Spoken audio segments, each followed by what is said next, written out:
The excitement began at breakfast.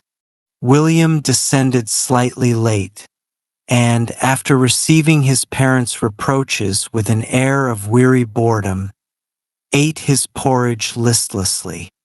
He had come to the conclusion that morning that there was a certain monotonous sameness about life. One got up and had one's breakfast and went to school and had one's dinner and went to school and had one's tea and played and had one's supper and went to bed. Even the fact that today was a half-term holiday did not dispel his depression. One day's holiday. What good was one day? We all have experienced such feelings. Half abstractedly, he began to listen to his elders' conversation.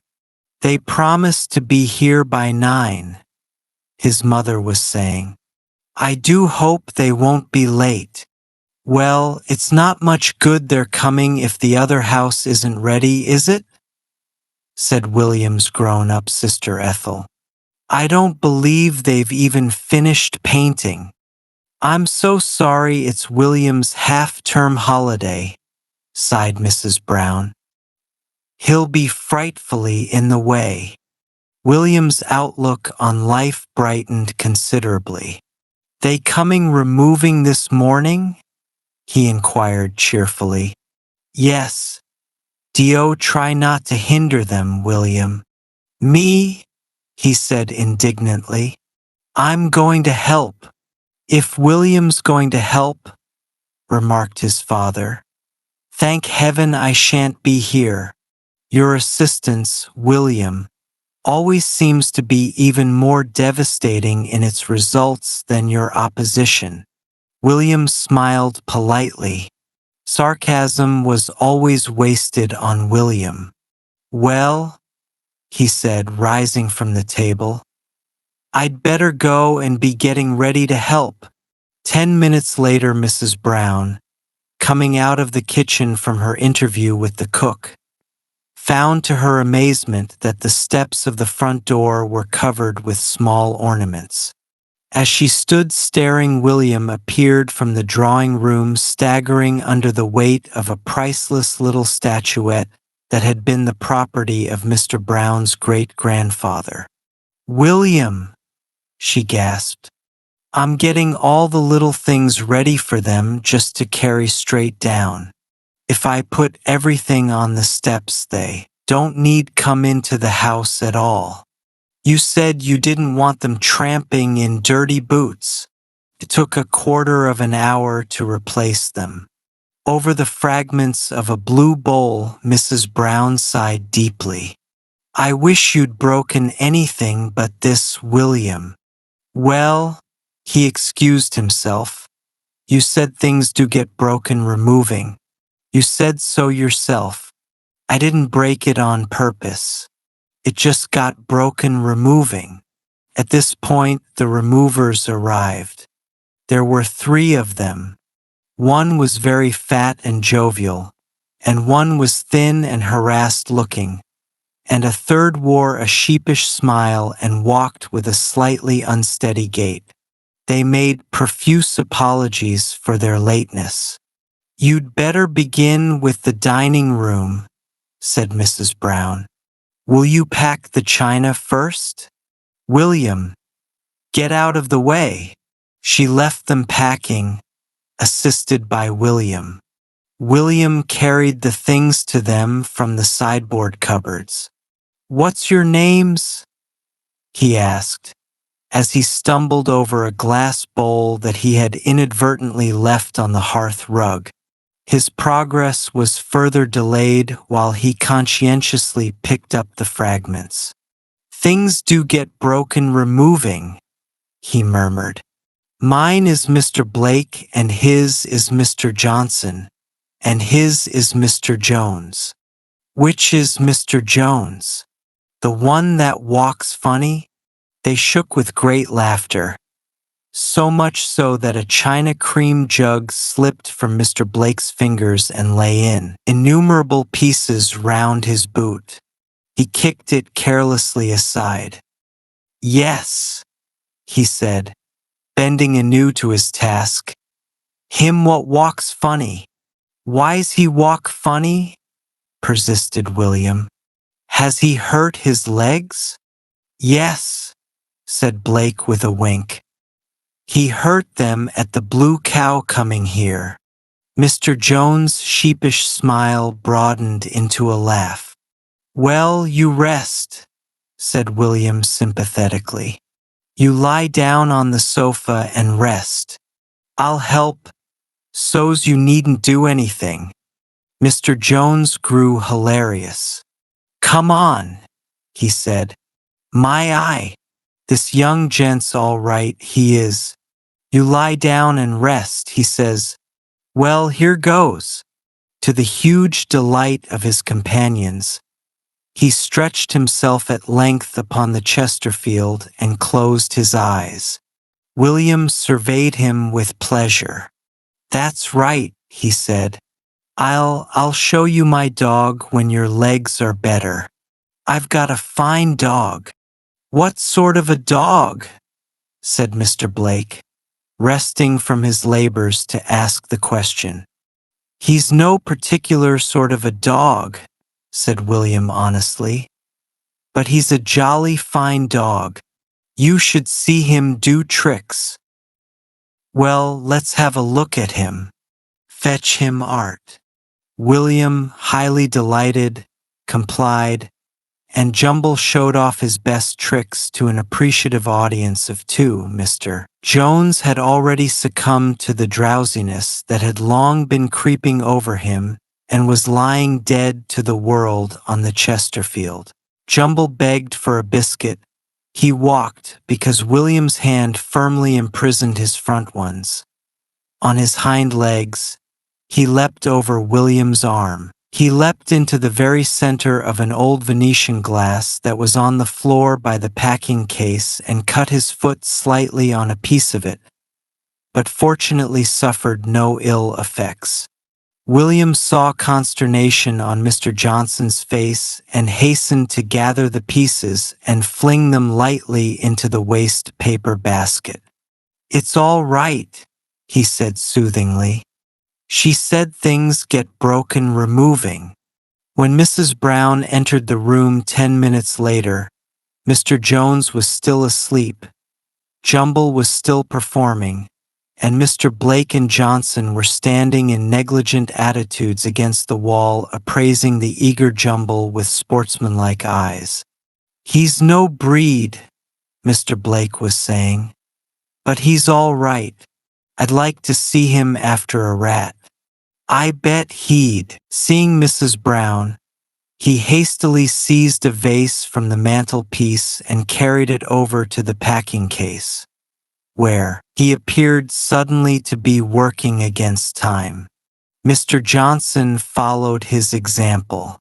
Mrs. Brown's eyes fell upon Mr. Jones and she gasped. Whatever, she began. He's not very well, explained Mr. Blake. He'll be all right when he's slept it off. He's always all right when he's slept it off. He's hurt his legs, explained William. He hurt his legs at the Blue Cow.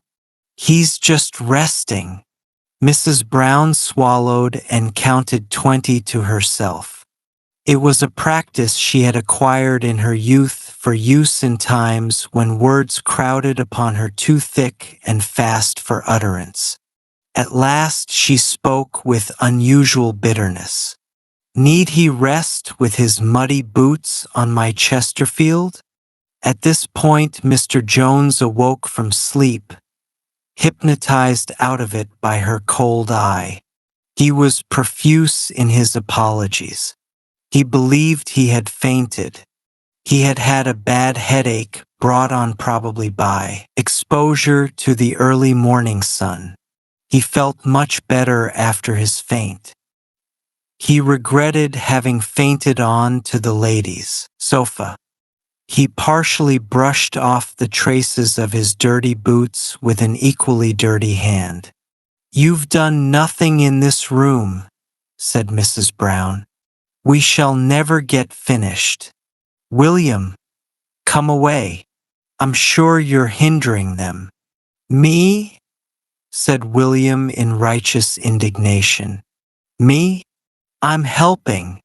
After what seemed to Mrs. Brown to be several hours, they began on the heavy furniture. They staggered out with the dining room sideboard, carrying away part of the staircase with it in transit.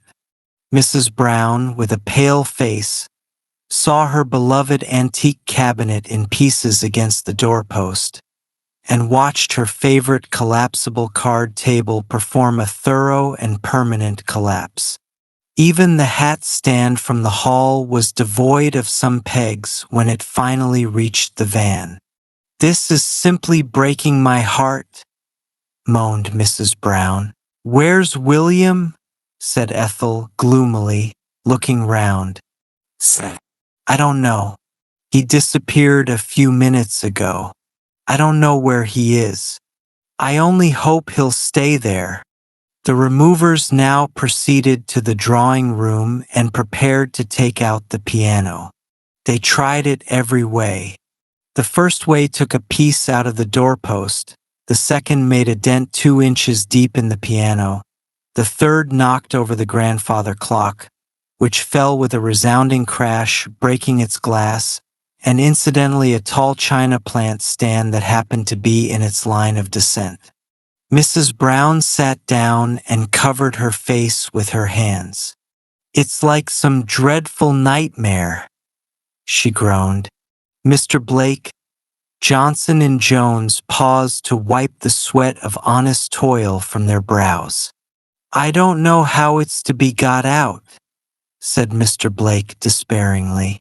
"It got in," persisted Mrs. Brown.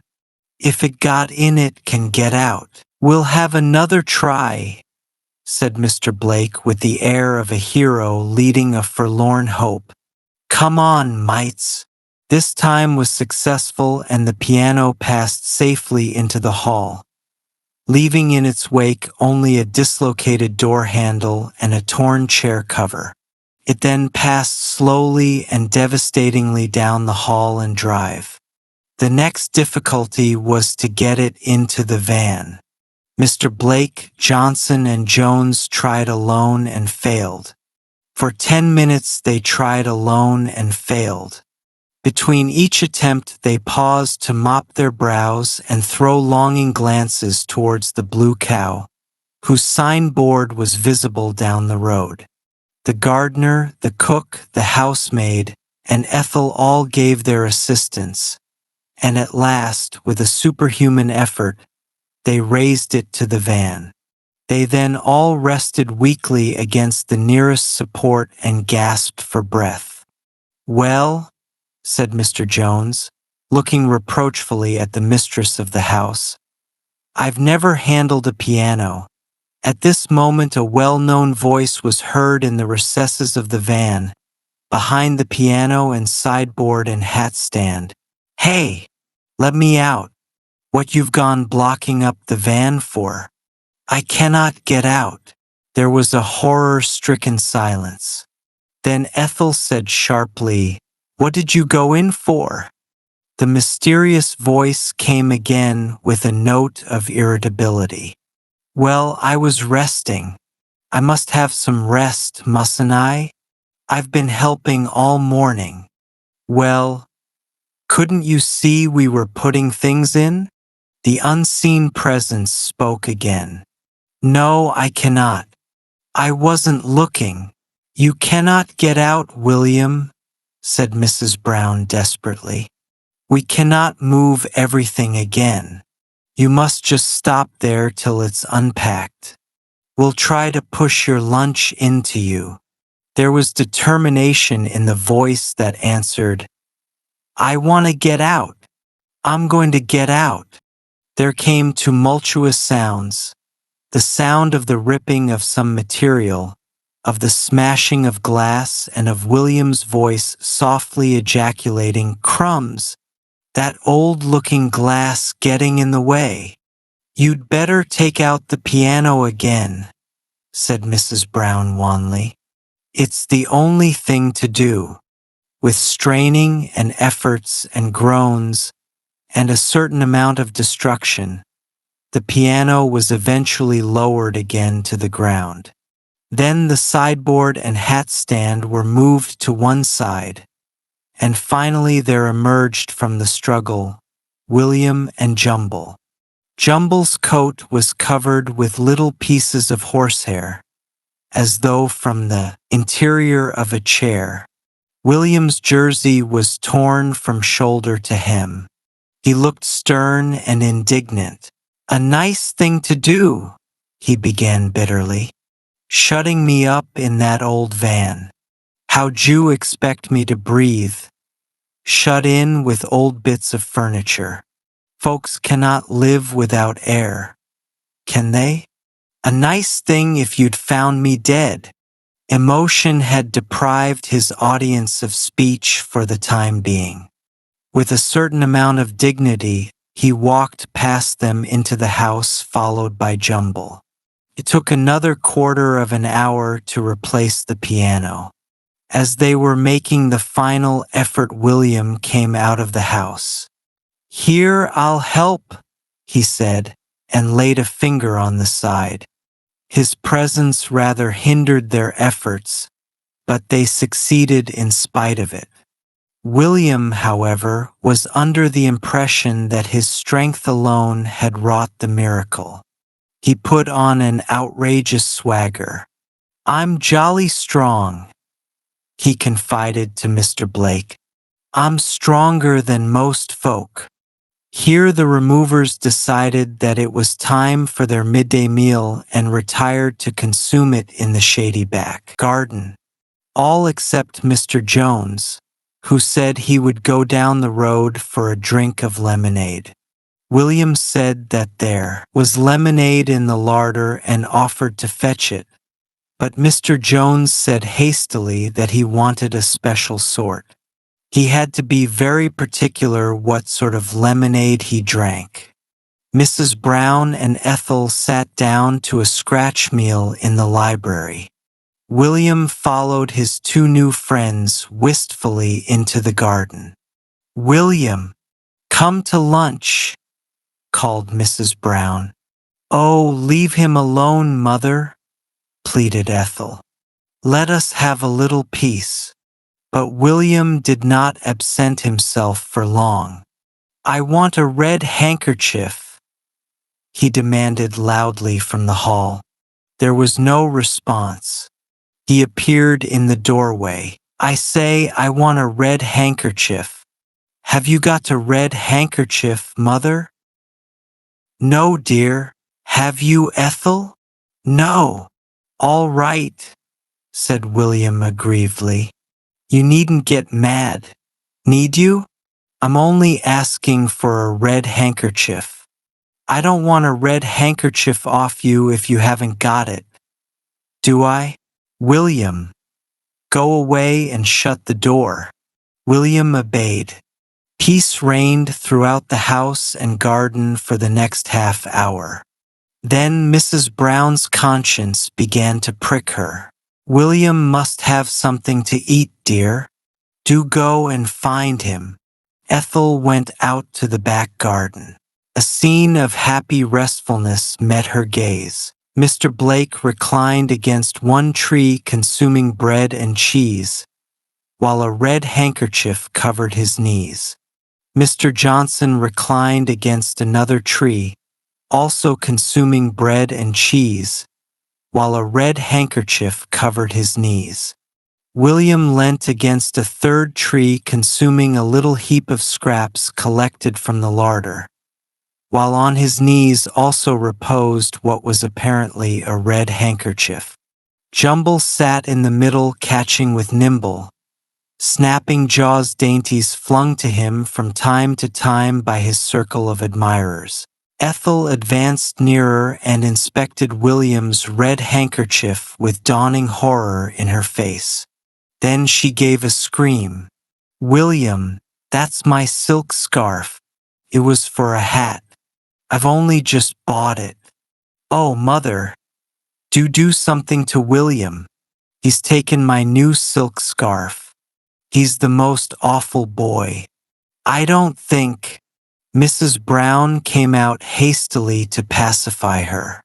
William handed the silk scarf back to its rightful owner. Well, I'm sorry. I thought it was a red handkerchief. It looked like a red handkerchief. Well, how could I know it wasn't a red handkerchief? I've given it her back. It's all right, Jumbles only bit one end of it. And that's only jam what dropped on it. Well, it'll wash, won't it? Well, I've said I'm sorry. I don't get much thanks, William continued bitterly. Me giving up my half-holiday to helping you removing, and I don't get much thanks. Well, William, said Mrs. Brown, you can go to the new house with the first van. He'll be less in the way there, she confided distractedly to the world in general. William was delighted with this proposal. At the new house there was a fresh set of men to unload the van, and there was the thrill of making their acquaintance. Then the front gate was only just painted and bore a notice, wet paint. It was, of course, incumbent upon William to test personally the wetness of the paint. His trousers bore testimony to the testing to their last day, in spite of many attempts at cleaning them. Jumble also tested it, and had in fact to be disconnected with the front gate by means of a pair of scissors. For many weeks, the first thing that visitors to the Brown household saw was a little tuft of Jumble's hair adorning the front gate. William then proceeded to help to the utmost of his power. He stumbled up from the van to the house, staggering under the weight of a medicine cupboard, and leaving a trail of broken bottles and little pools of medicine behind.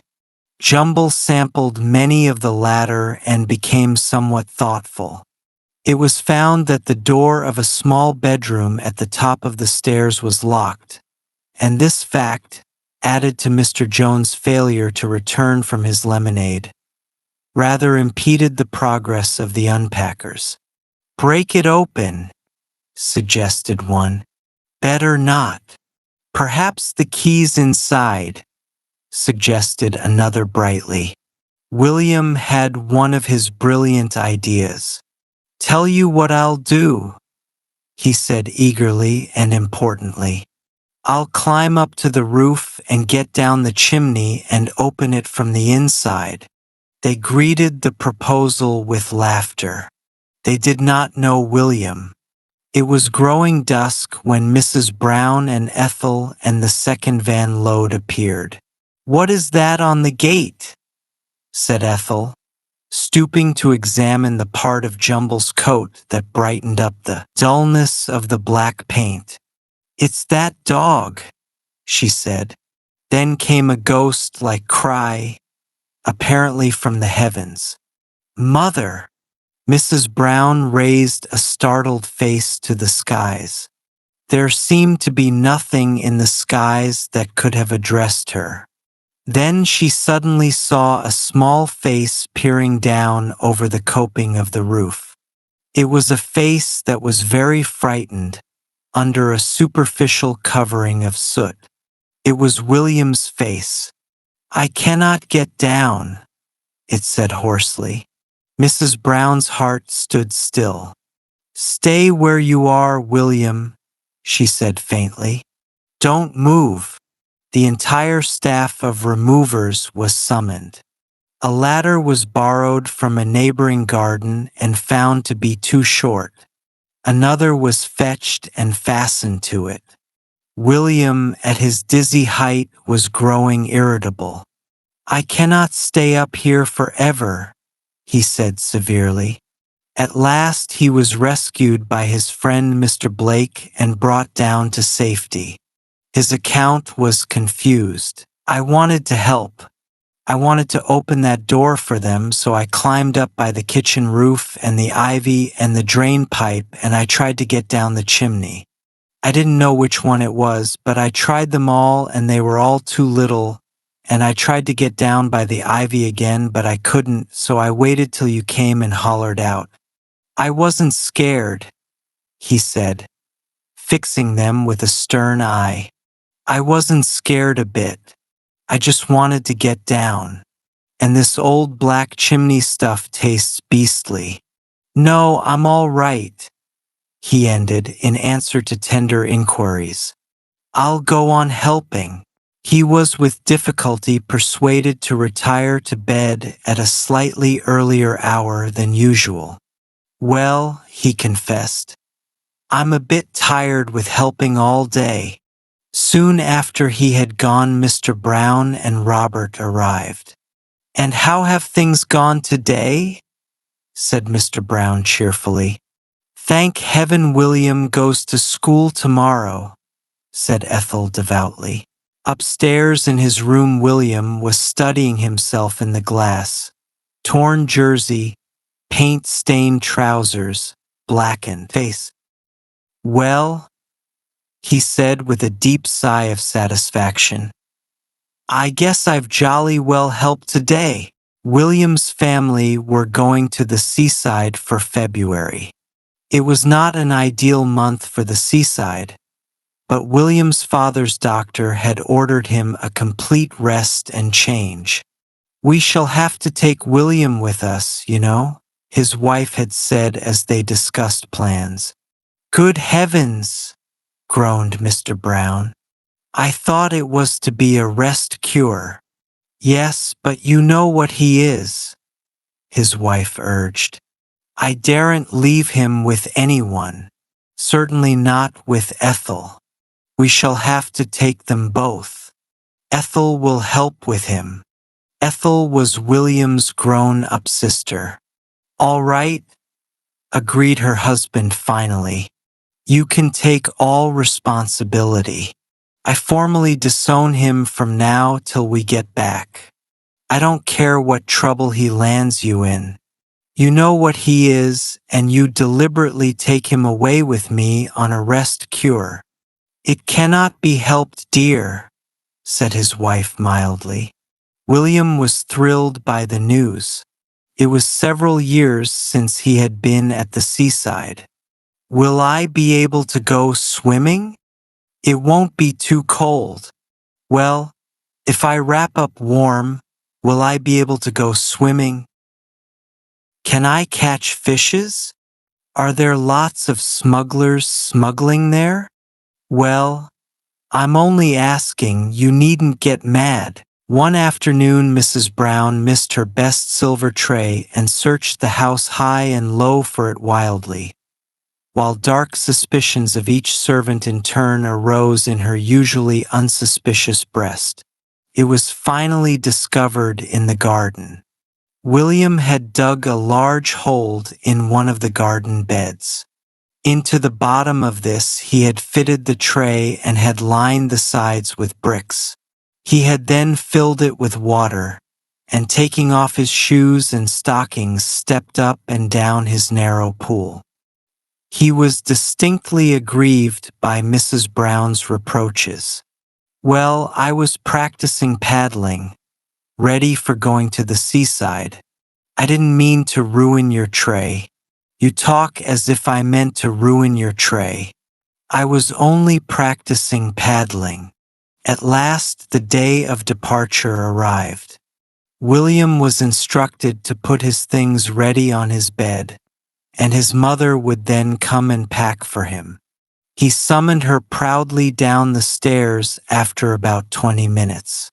I've got everything ready, Mother. Mrs. Brown ascended to his room.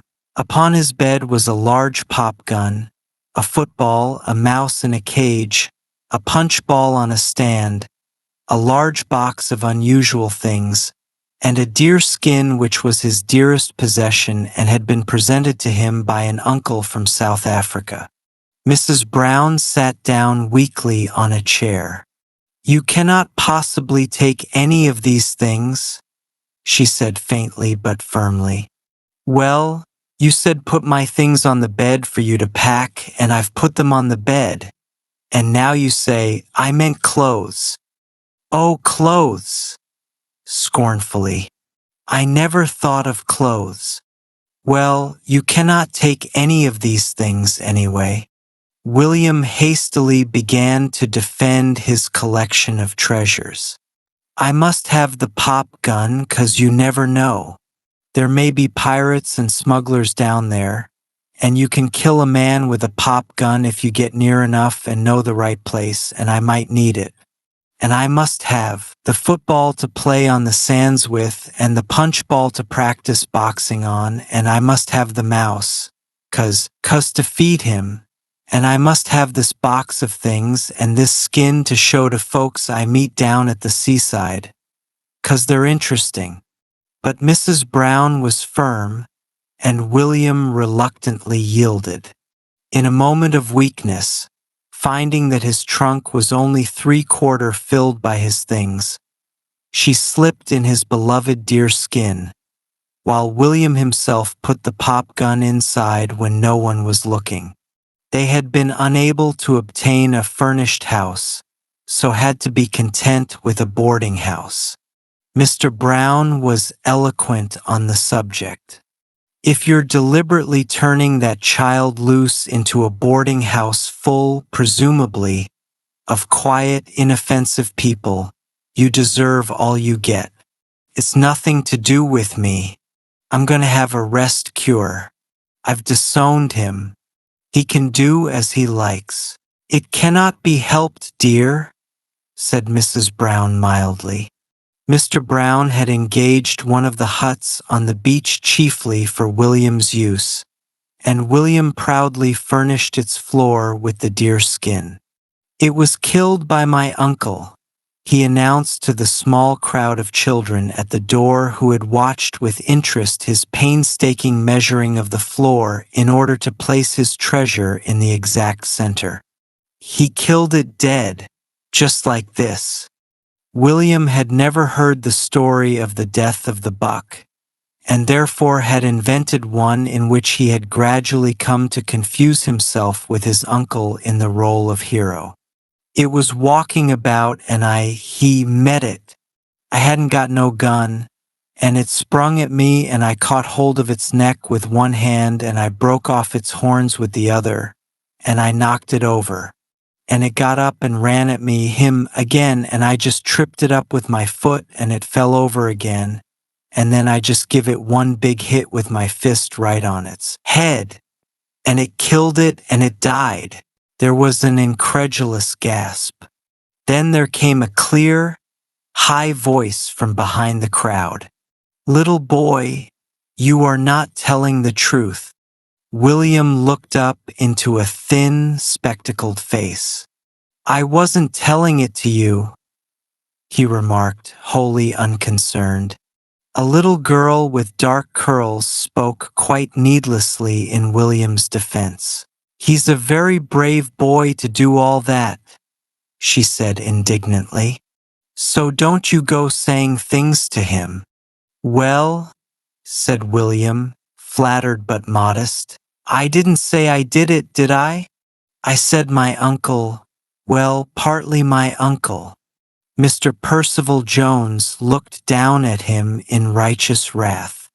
You're a very wicked little boy. I'll tell your father, I'll tell your sister. For Ethel was approaching in the distance, and Mr. Percival Jones was in no way unwilling to converse with her.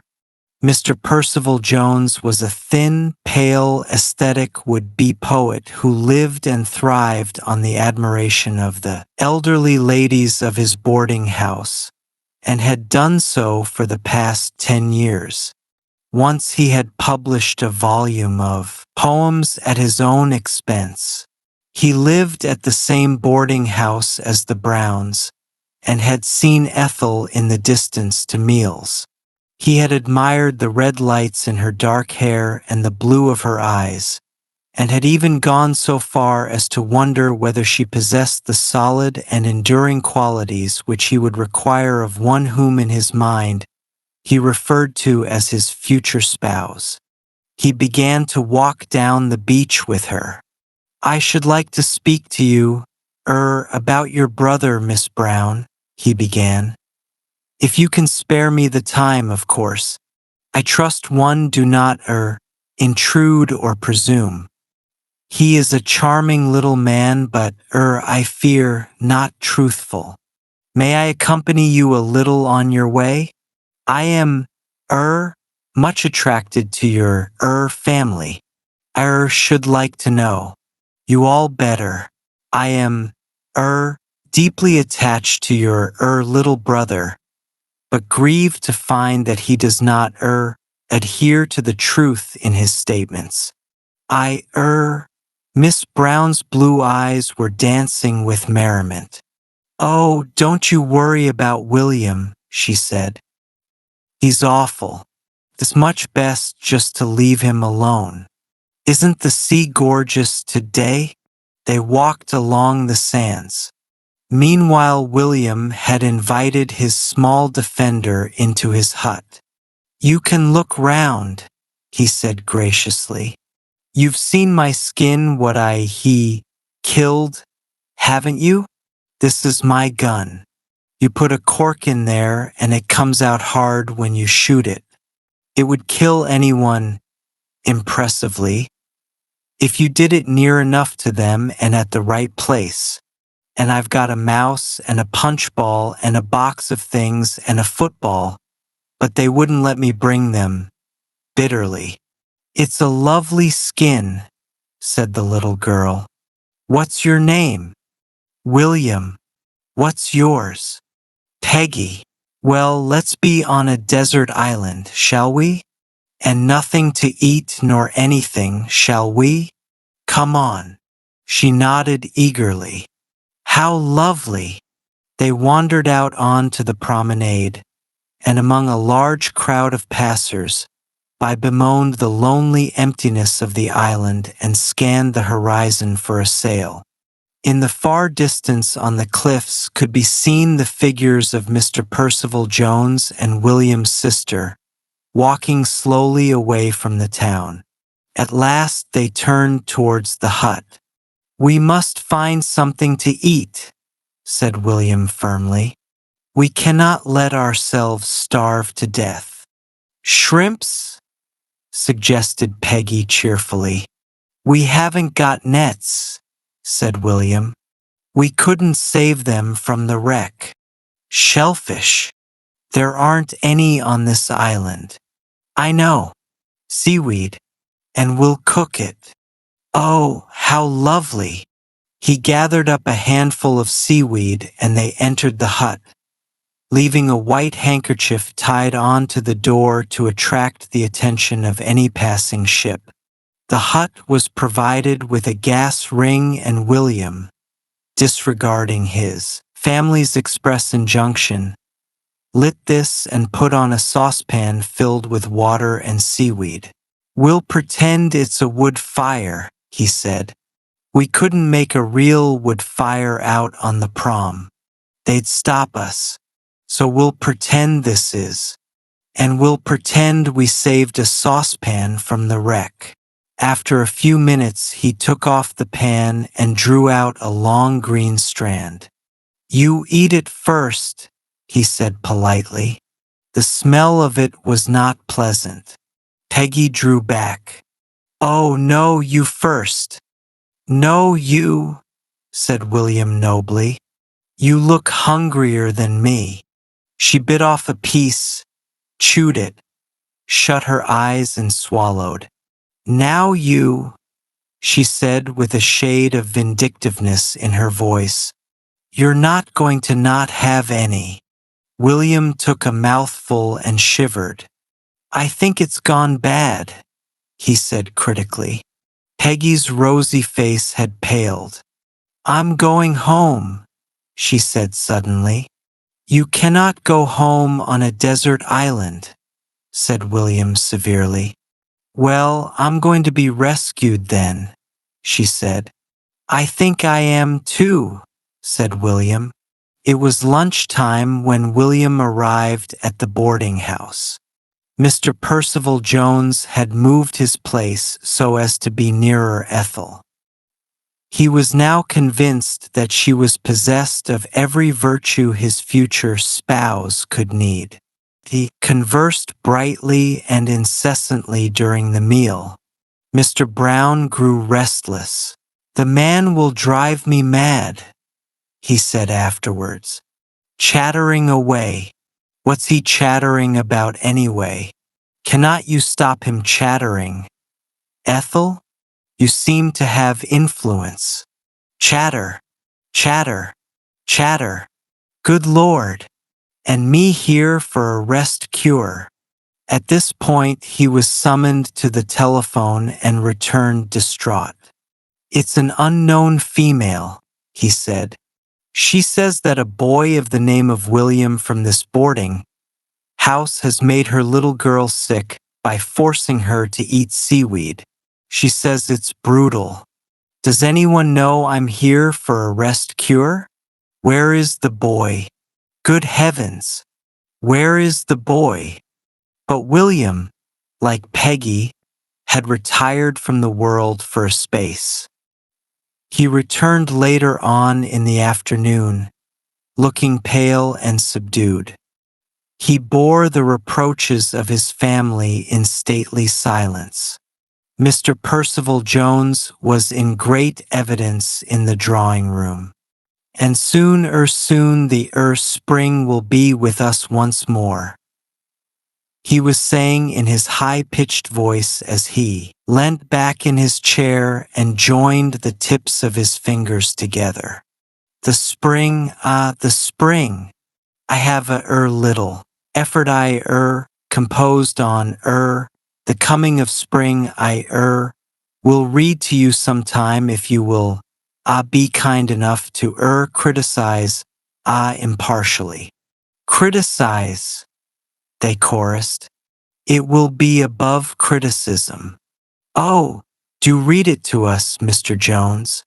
"I will this evening."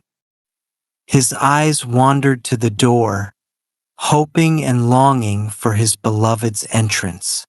But Ethel was with her father at a performance at the Winter Gardens, and he looked and longed in vain. In spite of this, however, the springs of his eloquence did not run dry, and he held forth ceaselessly to his little circle of admirers. The simple pleasures of nature.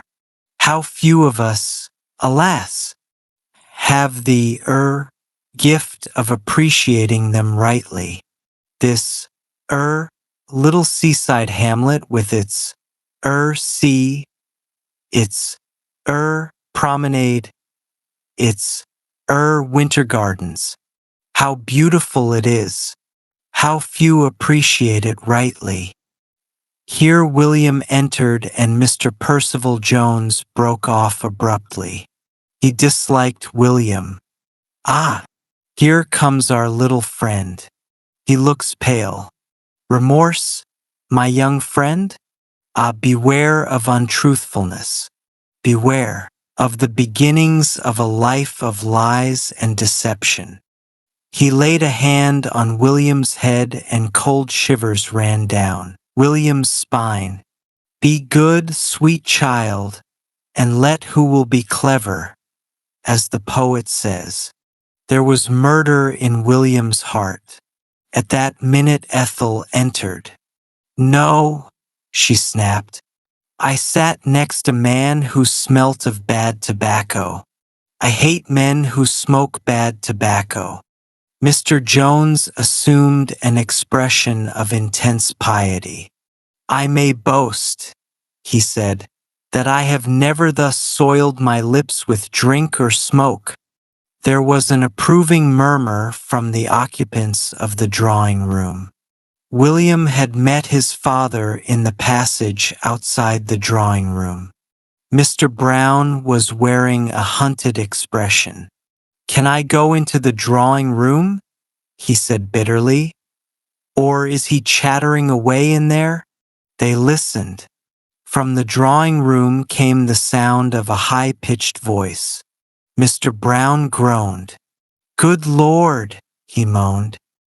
and I'm here for a rest cure, and he comes chattering into every room in the house. Is the smoking room safe? Does he smoke?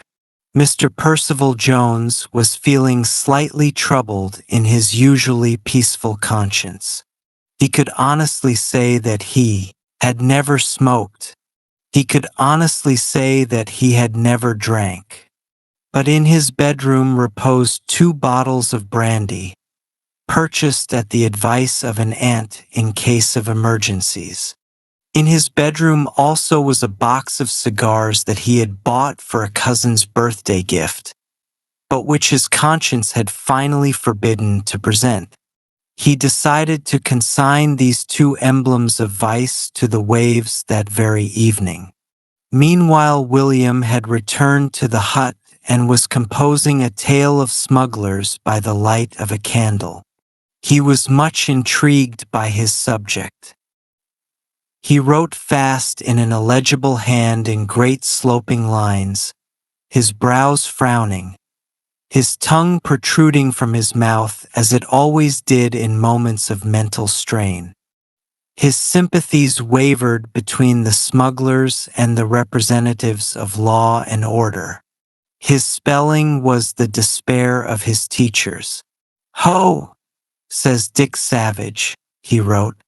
"Roll the bottles of beer up the beach.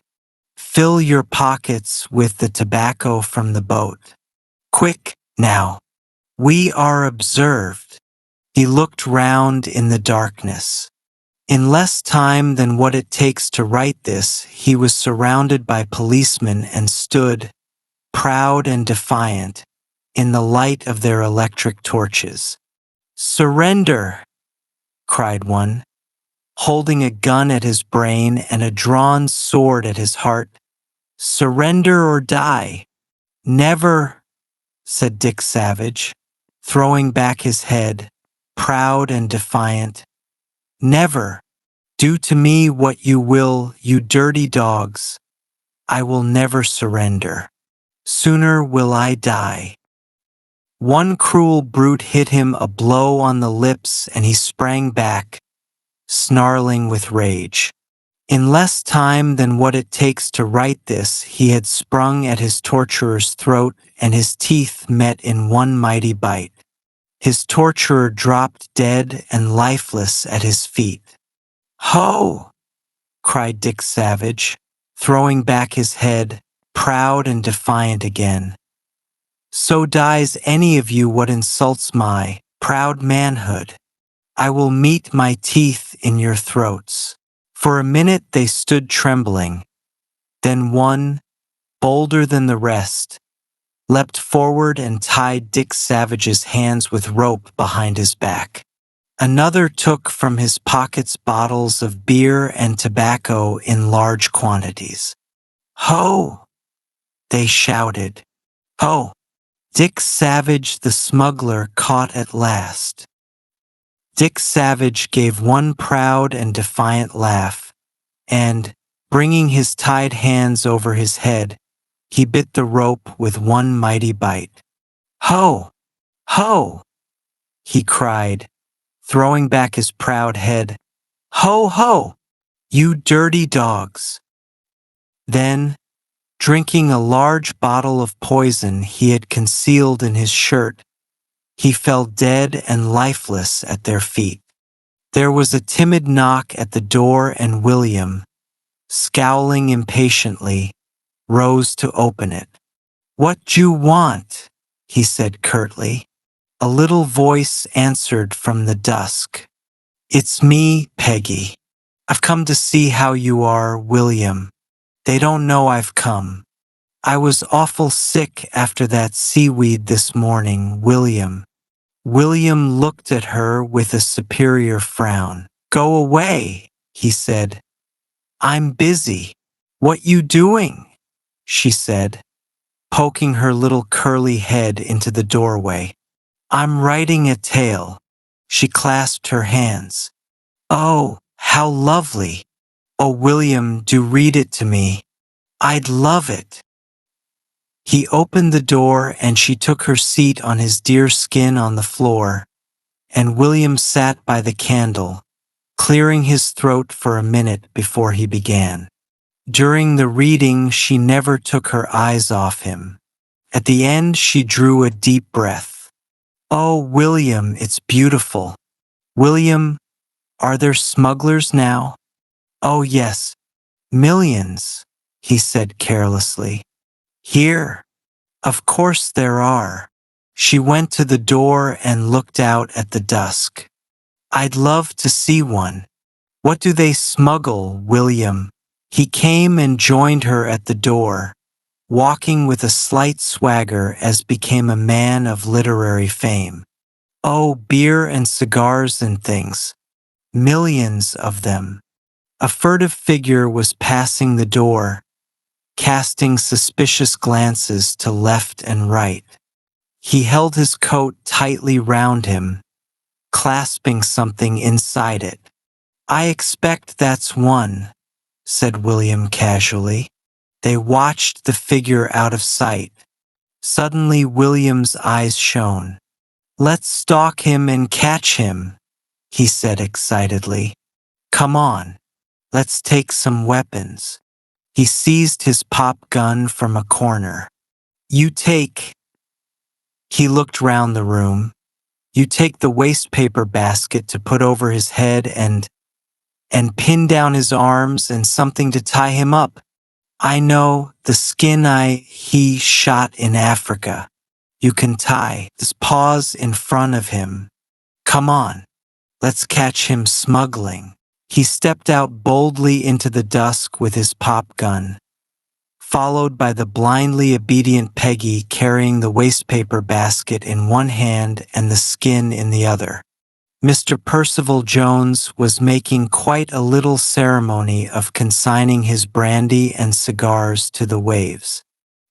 He had composed a little effort upon it which began, "O deep ocean, receive these objects vile, which never more mine eyes shall soil."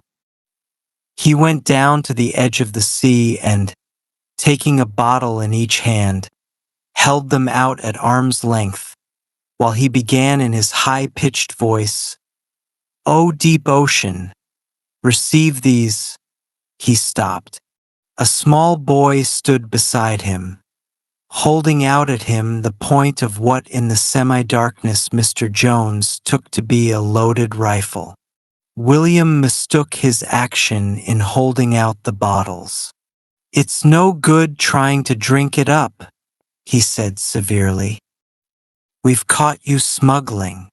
Mr. Percival Jones laughed nervously. "My little man," he said, "that's a very dangerous thing for you to have. Suppose you hand it over to me. Now, like a good little chap." William recognized his voice. "Fancy you being a smuggler all the time," he said with righteous indignation in his voice. "Take away that nasty gun, little boy," pleaded his captive plaintively. "You don't understand it. It might go off." William was not a boy to indulge in half measures. He meant to carry the matter off with a high hand. "I'll shoot you dead," he said dramatically, "if you don't do just what I tell you." Mr. Percival Jones wiped the perspiration from his brow. "Where did you get that rifle, little boy?" he asked in a voice he strove to make playful. Is it loaded?" "It's unwise, little boy. Most unwise. Give it to me to take care of. It might go off, you know." William moved the muzzle of his weapon, and Mr. Percival Jones shuddered from head to foot. William was a brave boy, but he had experienced a moment of cold terror when first he had approached his captive. The first note of the trembling, high-pitched voice had, however, reassured him. He instantly knew himself to be the better man. His captive's obvious terror of his pop gun almost persuaded him that he held in his hand some formidable death-dealing instrument. As a matter of fact, Mr. Percival Jones was temperamentally an abject coward. "You walk up to the seats," commanded William. "I've took you prisoner for smuggling and just walk up to the seats." Mr. Percival Jones obeyed immediately. "Don't, press anything, little boy," he pleaded as he went. "It, might go off by accident. You might do, untold damage." Peggy, armed with the wastepaper basket and the skin, followed open-mouthed. At the seat, William paused. "Peggy, you put the basket over his head and pin his arms down, case he struggles, and tie the skin what I shot round him, case he struggles." Peggy stood upon the seat and obeyed. Their victim made no protest. He seemed to himself to be in some horrible dream. The only thing of which he was conscious was the dimly seen weapon that William held out at him in the darkness. He was hardly aware of the wastepaper basket thrust over his head. He watched William anxiously through the basket work. "Be careful," he murmured. "Be careful, boy." He hardly felt the skin which was fastened tightly round his unresisting form by Peggy, the tail tied to one front paw. Unconsciously, he still clasped a bottle of brandy in each arm. Then came the irate summons of Peggy's nurse through the dusk. "Oh, William," she said, panting with excitement. "I don't want to leave you. Oh, William, he might kill you. You go on." "I'm all right," he said with conscious valor. "He cannot do nothing 'cause I've got a gun and I can shoot him dead." Mr. Percival Jones shuddered again. "And he's all tied up and I've took him prisoner and I'm going to take him home." "Oh, William, you are brave," she whispered in the darkness as she flitted away to her nurse. William blushed with pride and embarrassment. Mr. Percival Jones was convinced that he had to deal with a youthful lunatic, armed with a dangerous weapon, and was anxious only to humor him till the time of danger was over and he could be placed under proper restraint. Unconscious of his peculiar appearance, he walked before his captor, casting calming glances behind him. "It's all right, little boy," he said soothingly. "Quite all right. I'm, your friend. Don't, get annoyed, little boy. Don't, get annoyed. Won't you put your gun down, little man? Won't you let me carry it for you?" William walked behind, still pointing his pop gun. "I've took you prisoner for smuggling," he repeated doggedly. "I'm taking you home. You're my prisoner. I've took you."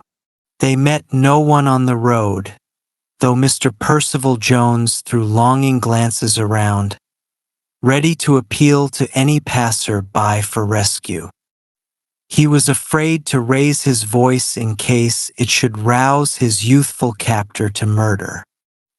He saw with joy the gate of his boarding house and hastened up the walk and up the stairs. The drawing-room door was open. There was help and assistance.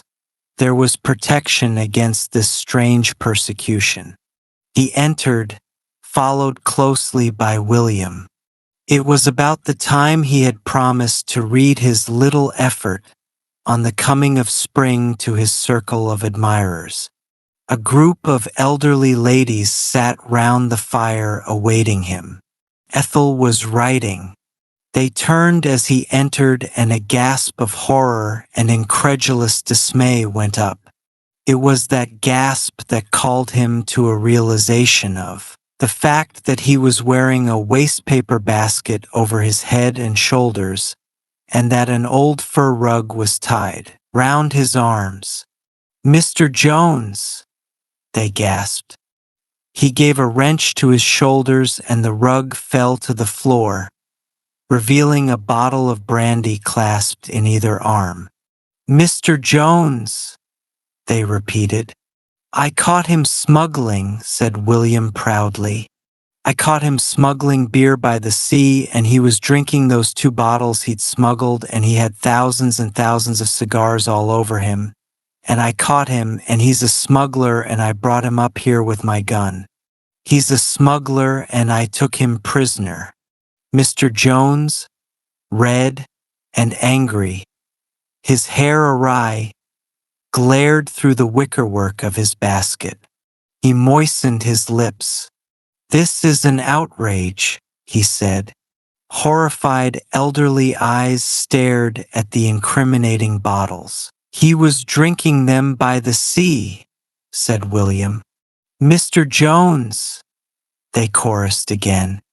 He flung off his wastepaper basket and turned upon the proprietress of the establishment who stood by the door. "I will not brook such treatment," he stammered in fury. "I leave your roof tonight. I am outraged, humiliated. I disdain to explain. I leave your roof tonight." "Mr. Jones!" they said once more. Mr. Jones, still clasping his bottles, withdrew, pausing to glare at William on his way. "You wicked boy! You wicked little untruthful boy!" he said. William looked after him. "He's my prisoner and they've let him go," he said aggrievedly. 10 minutes later, he wandered into the smoking room. Mr. Brown sat miserably in a chair by a dying fire beneath a poor light. "Is he still chattering there?" he said. "Is this still the only corner where I can be sure of keeping my sanity? Is he reading his beastly poetry upstairs? Is he—" "He's going," said William moodily. "He's going before dinner. They've sent for his cab. He's mad 'cause I said he was a smuggler. He was a smuggler 'cause I saw him doing it and I took him prisoner and he got mad and he's going. And they're mad at me 'cause I took him prisoner. You'd think they'd be glad at me catching smugglers, but they're not." Bitterly. "And Mother says she'll tell you and you'll be mad too," and Mr. Brown raised his hand. "1 minute, my son," he said. "Your story is confused. Do I understand that Mr. Jones is going and that you are the cause of his departure?" "Yes, 'cause he got mad, 'cause I said he was a smuggler and he was a smuggler and they're mad at me now," and Mr. Brown laid a hand on his son's shoulder. "There are moments, William," he said, "when I feel almost affectionate towards you." To William, the idea of reform was new and startling, and not wholly unattractive. It originated with the housemaid whose brother was a reformed burglar now employed in a grocer's shop. "He's got conversion," she said to William. "He got it quite sudden like, and he give up all his bad ways straight off. He's been like a heavenly saint ever since." William was deeply interested. The point was all innocently driven in later by the Sunday school mistress. William's family had no real faith in the Sunday school as a corrective to William's inherent wickedness, but they knew that no Sabbath peace or calm was humanly possible while William was in the house. So they brushed and cleaned and tidied him at 2.45 and sent him, pained and protesting, down the road every Sunday afternoon. Their only regret was that Sunday school did not begin earlier and end later. Fortunately for William, most of his friends' parents were inspired by the same zeal, so that he met his old cronies of the weekdays, Henry, Ginger, Douglas, and all the rest, and together they beguiled the monotony of the Sabbath. But this Sunday the tall, pale lady who, for her sins, tried to lead William and his friends along the straight and narrow path of virtue, was almost inspired. She was like some prophetess of old. She was so emphatic that the red cherries that hung over the edge of her hat rattled against it as though in applause. "We must all start again," she said. "We must all be turned. That's what conversion means." William's fascinated, I wandered from the cherries to the distant view out of the window. He thought suddenly of the noble burglar who had turned his back upon the mysterious, wicked tools of his trade, and now dispensed margarine to his former victims. Opposite him sat a small girl in a pink and white checked frock. He often passed away the dullest hours of Sunday school by putting out his tongue at her or throwing paper pellets at her, manufactured previously for the purpose. But today, meeting her serious eye, he looked away hastily. "And we must all help someone," went on the urgent voice. "If we have turned ourselves, we must help someone else to turn." Determined and eager was the eye that the small girl turned upon William, and William realized that his time had come. He was to be converted. He felt almost thrilled by the prospect. He was so enthralled that he received absent-mindedly, and without gratitude, the mountainous bulls. I passed to him from Ginger, and only gave a half-hearted smile when a well-aimed pellet from Henry's hand sent one of the prophetess's cherries swinging high in the air. After the class, the pink-checked girl, whose name most appropriately was Deborah, stalked William for several yards and finally cornered him. "William," she said, "are you going to turn?" "I'm going to think about it," said William guardedly. "William, I think you ought to turn." "I'll help you," she added sweetly. William drew a deep breath. "All right, I will," he said. She heaved a sigh of relief. "You'll begin now, won't you?" she said earnestly. William considered. There were several things that he had wanted to do for some time, but hadn't managed to do yet. He had not tried turning off the water at the main, and hiding the key and seeing what would happen. He hadn't tried shutting up the cat in the hen house. He hadn't tried painting his long, suffering mongrel jumble with the pot of green paint that was in the tool shed. He hadn't tried pouring water into the receiver of the telephone. He hadn't tried locking the cook into the larder. There were, in short, whole fields of crime entirely unexplored. All these things, and others, must be done before the Reformation. "I cannot begin just yet," said William. "Say day after tomorrow." She considered this for a minute. "Very well," she said at last reluctantly. "Day after tomorrow." The next day dawned bright and fair. William arose with a distinct sense that something important had happened. Then he thought of the Reformation. He saw himself leading a quiet and blameless life, walking sedately to school, working at high pressure in school, doing his homework conscientiously in the evening, being exquisitely polite to his family, his instructors, and the various foolish people who visited his home for the sole purpose, apparently, of making silly remarks to him. He saw all this, and the picture was far from unattractive in the distance. In the immediate future, however, there were various quite important things to be done. There was a whole normal lifetime of crime to be crowded into one day. Looking out of his window, he seen the gardener bending over one of the beds. The gardener had a perfectly bald head. William had sometimes idly imagined the impact of a pea sent violently from a pea shooter with the gardener's bald head. Before there had been a lifetime of experiment before him, and he had put off this one idly in favor of something more pressing. Now there was only one day. He took up his pea shooter and aimed carefully. The pea did not embed itself deeply into the gardener's skull as William had sometimes thought it would. It bounced back. It bounced back quite hard.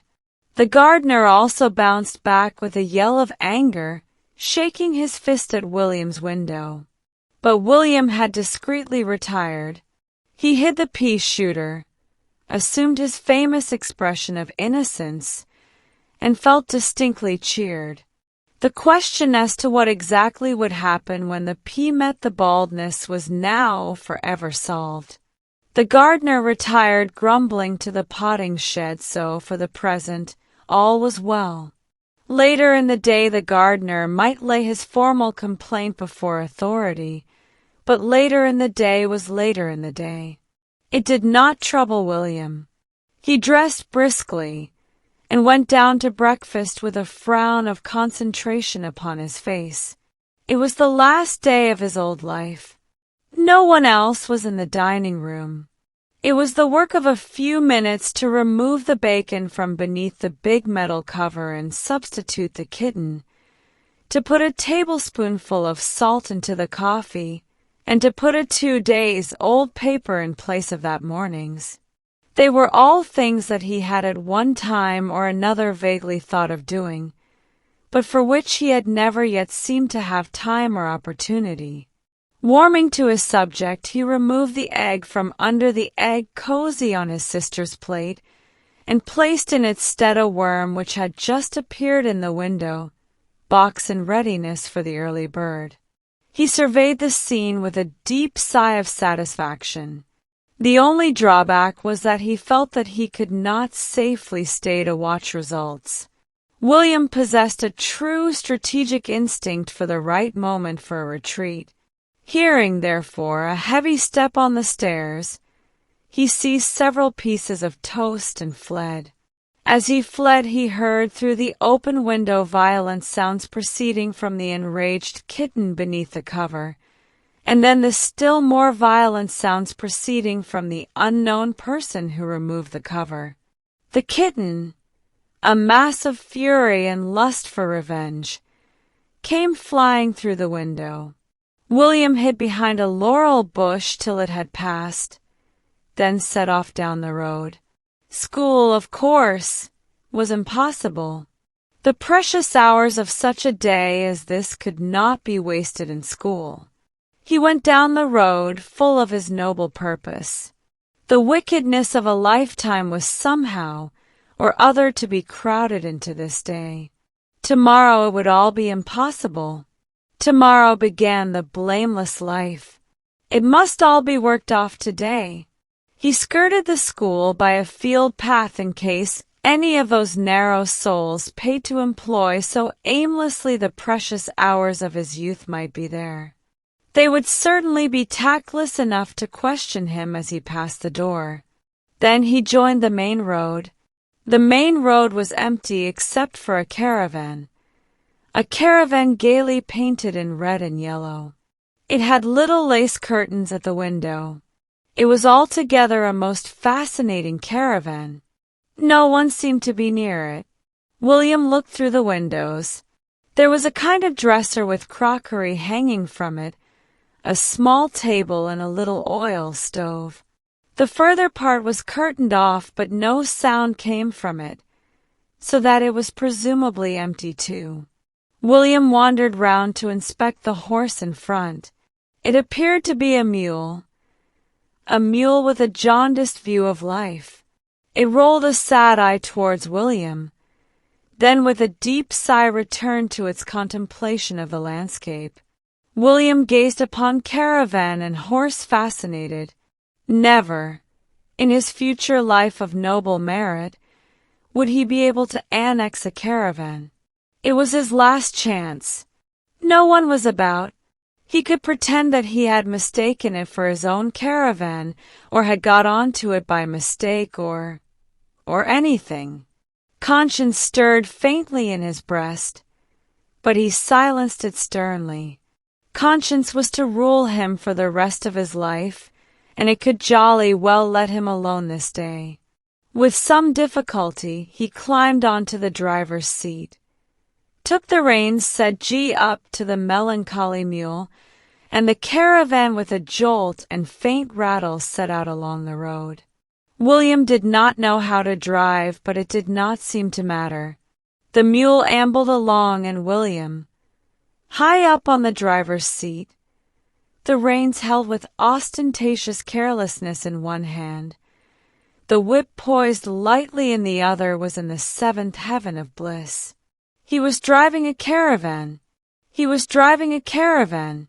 He was driving a caravan. The very telegraph posts seemed to gape with envy and admiration as he passed. What ultimately he was going to do with his caravan he neither knew nor cared. All that mattered was, it was a bright sunny morning, and all the others were in school, and he was driving a red and yellow caravan along the high road. The birds seemed to be singing a song of praise to him. He was intoxicated with pride. It was his caravan, his road, his world. Carelessly he flicked the mule with the whip. There are several explanations of what happened then. The mule may not have been used to the whip. A wasp may have just stung him at that particular minute. A wandering demon may have entered into him. Mules are notoriously accessible to wandering demons. Whatever the explanation, the mule suddenly started forward and galloped at full speed down the hill. The reins dropped from William's hands. He clung for dear life onto his seat as the caravan, swaying and jolting along the uneven road, seemed to be doing its utmost to fling him off.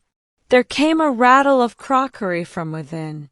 Then suddenly there came another sound from within, a loud, agonized scream. It was a female scream.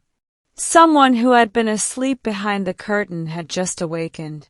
William's hair stood on end. He almost forgot to cling to the seat, for not one scream came, but many. They rent the still summer air, mingled with the sound of breaking glass and crockery. The mule continued his mad career down the hill, his reins trailing in the dust. In the distance was a little gypsy's donkey cart full of pots and pans. William found his voice suddenly and began to warn the mule. "Look out, you old softy," he yelled. "Look out for the donkey, you old ass." But the mule refused to be warned. He neatly escaped the donkey cart himself, but he crashed the caravan into it with such force that the caravan broke a shaft and overturned completely onto the donkey cart, scattering pots and pans far and wide. From within the caravan came inhuman female yells of fear and anger. William had fallen onto a soft bank of grass. He was discovering, to his amazement, that he was still alive and practically unhurt. The mule was standing meekly by and smiling to himself. Then out of the window of the caravan climbed a woman, a fat, angry woman, shaking her fist at the world in general. Her hair and face were covered with sugar, and a fork was embedded in the front of her dress. Otherwise she, too, had escaped undamaged. The owner of the donkey cart arose from the piles of pots and pans and turned upon her fiercely. She screamed at him furiously in reply. Then along the road could be seen the figure of a fat man carrying a fishing rod. He began to run wildly towards the caravan. "My goodness!" he cried as he ran. "My beautiful caravan! Who has this to have done?" He joined the frenzied argument that was going on between the donkey man and the fat woman. The air was rent by their angry shouts. A group of highly appreciative villagers collected round them. Then one of them pointed to William, who sat, feeling still slightly shaken, upon the bank. "It was him what done it," he said. It was him that was driving of it down the hill. With one wild glance at the scene of devastation and anger, William turned and fled through the wood. "My goodness!" screamed the fat man, beginning to pursue him. The fat woman and the donkey man joined the pursuit. To William it was like some ghastly nightmare after an evening's entertainment at the cinema. Meanwhile the donkey and the mule touched noses over the debris, and the villagers helped themselves to all they could find. But the fat man was very fat, and the fat woman was very fat, and the donkey man was very old, and William was young and very fleet. So in less than 10 minutes they gave up the pursuit and returned panting and quarreling to the road. William sat on the further outskirts of the wood and panted. He felt on the whole exhilarated by the adventure. It was quite a suitable adventure for his last day of wickedness. But he felt also in need of bodily sustenance, so he purchased a bun and a bottle of lemonade at a neighboring shop and sat by the roadside to recover. There were no signs of his pursuers. He felt reluctant to return home. It is always well to follow a morning's absence from school by an afternoon's absence from school. A return in the afternoon is humiliating. William wandered round the neighborhood experiencing all the thrill of the outlaw. Certainly by this time the gardener would have complained to his father. Probably the schoolmistress would have sent a note. Also, someone had been scratched by the cat. William decided that all things considered it was best to make a day of it. He spent part of the afternoon in throwing stones at a scarecrow. His aim was fairly good, and he succeeded in knocking off the hat and finally prostrating the wooden framework. Followed an exciting chase by an angry farmer. It was after tea time when he returned home, walking with careless bravado as of a criminal who has drunk of crime to its very depth and flaunts it before the world. His spirits sank a little as he approached the gate. He could see through the trees the fat caravan owner pointing at the door. Helped by the villagers, he had tracked William. Phrases floated to him through the summer air. "Mine beautiful caravan. My goodness!" He could see the gardener smiling in the distance. There was a small blue bruise on his shining head. William judged from the smile that he had laid his formal complaint before authority. William noticed that his father looked pale and harassed. He noticed, also, with a thrill of horror, that his hand was bound up and that there was a long scratch down his cheek. He knew the cat had scratched somebody, but crumbs! A small boy came down the road and saw William hesitating at the open gateway. "You'll catch it," he said cheerfully. "They've wrote to say you wasn't in school." William crept round to the back of the house beneath the bushes. He felt that the time had come to give himself up to justice, but he wanted, as the popular saying is, to be sure of getting his money's worth. There was the tin half full of green paint in the tool shed. He'd had his eye on it for some time. He went quietly round to the tool shed. Soon he was contemplating with a satisfied smile a green and enraged cat and a green and enraged hen. Then, bracing himself for the effort, he delivered himself up to justice. When all was said and done, no punishment could be really adequate to a day like that. Dusk was falling. William gazed thoughtfully from his bedroom window. He was reviewing his day. He had almost forgotten the stormy and decidedly unpleasant scene with his father. Mr. Brown's rhetoric had been rather lost on William, because its pearls of sarcasm had been so far above his head, and William had not been really unwilling to retire at once to bed. After all, it had been a very tiring day. Now his thoughts were going over some of its most exquisite moments, the moments when the pea and the gardener's head met, and rebounded with such satisfactory force.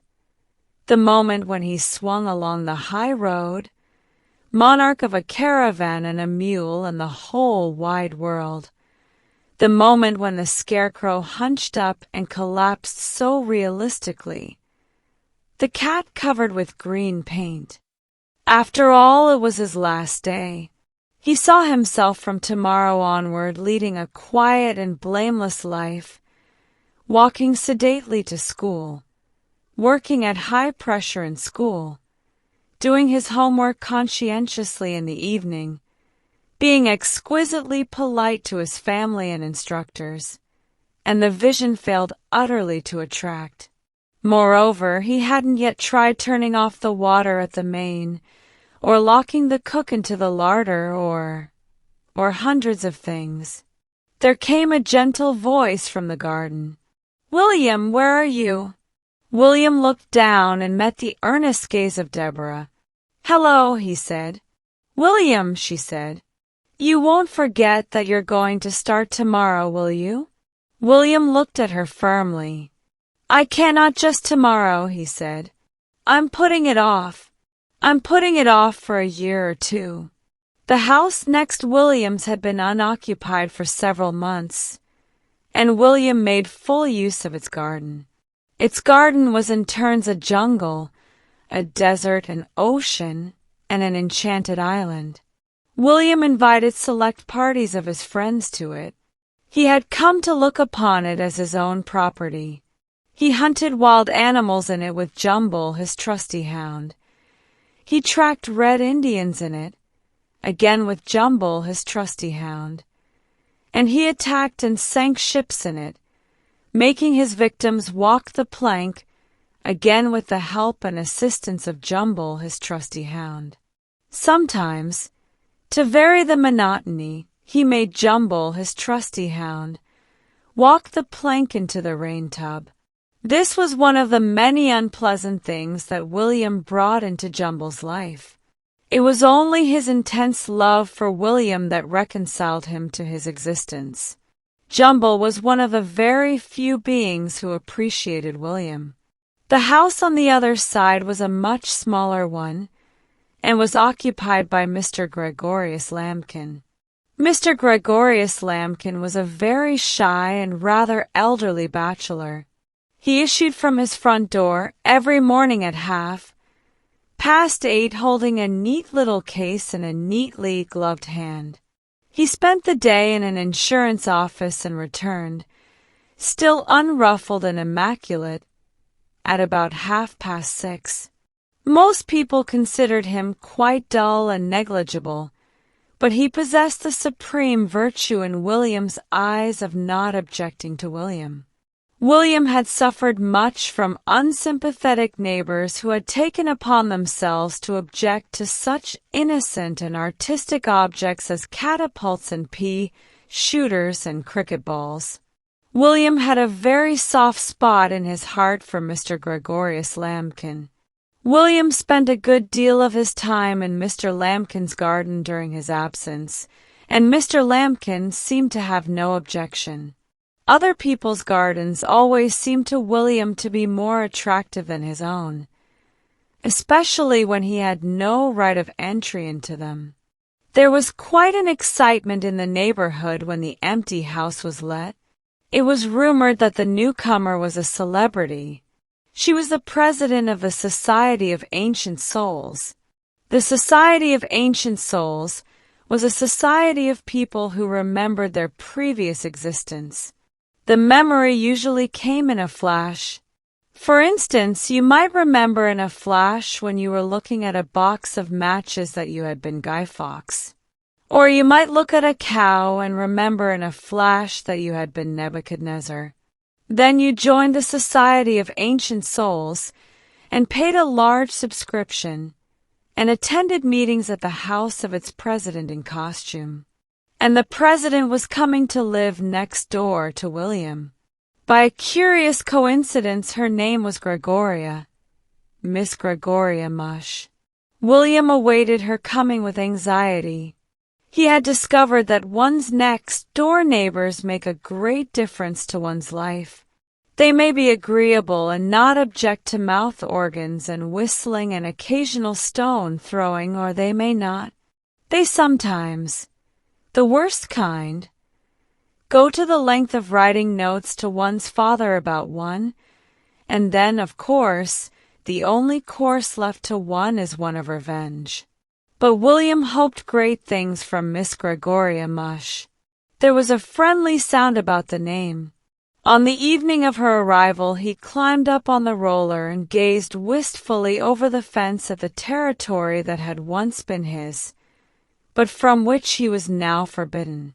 He felt like Moses surveying the promised land.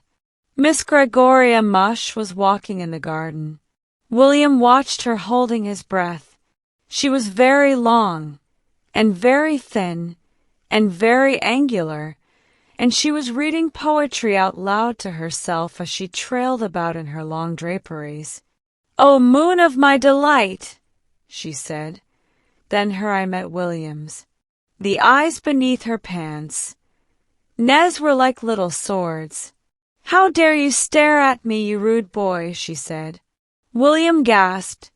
"I shall write to your father," she said fiercely, and then proceeded still ferociously. "That knows no wane." "Crumbs," murmured William, descending slowly from his perch. She did write to his father, and that note was the first of many. She objected to his singing, she objected to his shouting, she objected to his watching her over the wall, and she objected to his throwing sticks at her cat. She objected both verbally and in writing. This persecution was only partly compensated for by occasional glimpses of meetings of the ancient souls, for the ancient souls met in costume, and sometimes William could squeeze through the hole in the fence and watch the ancient souls meeting in the dining room. Miss Gregoria Mush, arrayed as Mary, Queen of Scots, one of her many previous existences, was worth watching. And always there was the garden on the other side. Mr. Gregorius Lambkin made no objections and wrote no notes. But clouds of fate were gathering round Mr. Gregorius Lambkin. William first heard of it one day at lunch. "I saw the old crazy person talking to poor little Lambkin today," said Robert, William's elder brother. In these terms did Robert refer to the august president of the Society of Ancient Souls. And the next news Robert brought home was that poor little Lambkin had joined the Society of Ancient Souls, but didn't seem to want to talk about it. He seemed very vague as to his previous existence, but he said that Miss Gregoria Mush was sure that he had been Julius Caesar. The knowledge had come to her in a flash when he raised his hat and she saw his bald head. There was a meeting of the ancient souls that evening, and William crept through the hold and up to the dining-room window to watch. A gorgeous scene met his eye. Noah conversed agreeably with Cleopatra in the window seat, and by the piano Napoleon discussed the Irish question with Caligula. As William watched, his small nose flattened against a corner of the window, Nero and Dante arrived, having shared a taxi from the station. Miss Gregoria Mush, tall and gaunt and angular, presided in the robes of Mary, Queen of Scots, which was her favorite previous existence. Then Mr. Gregorius Lambkin arrived.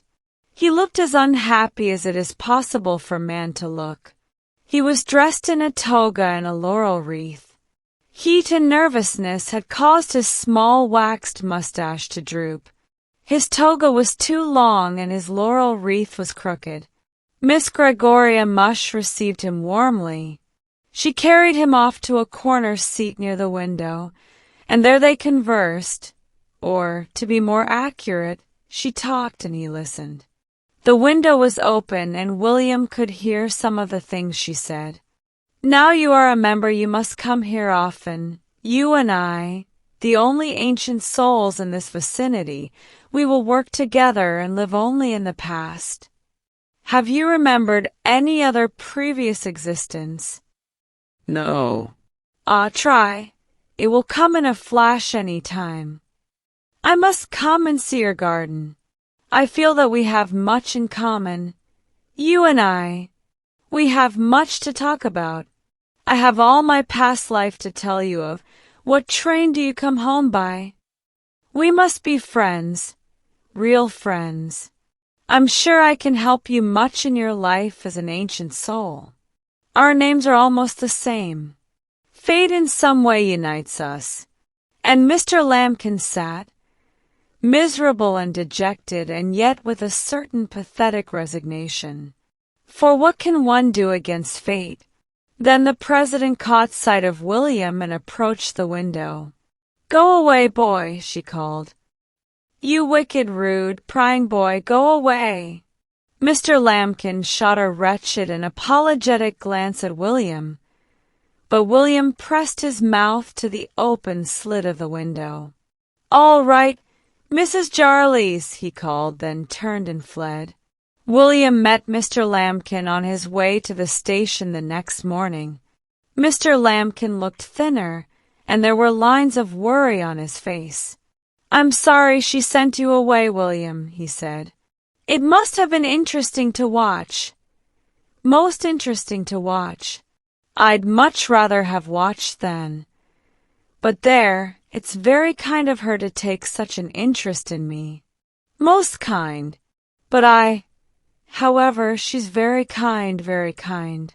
She very kindly presented me with the costume.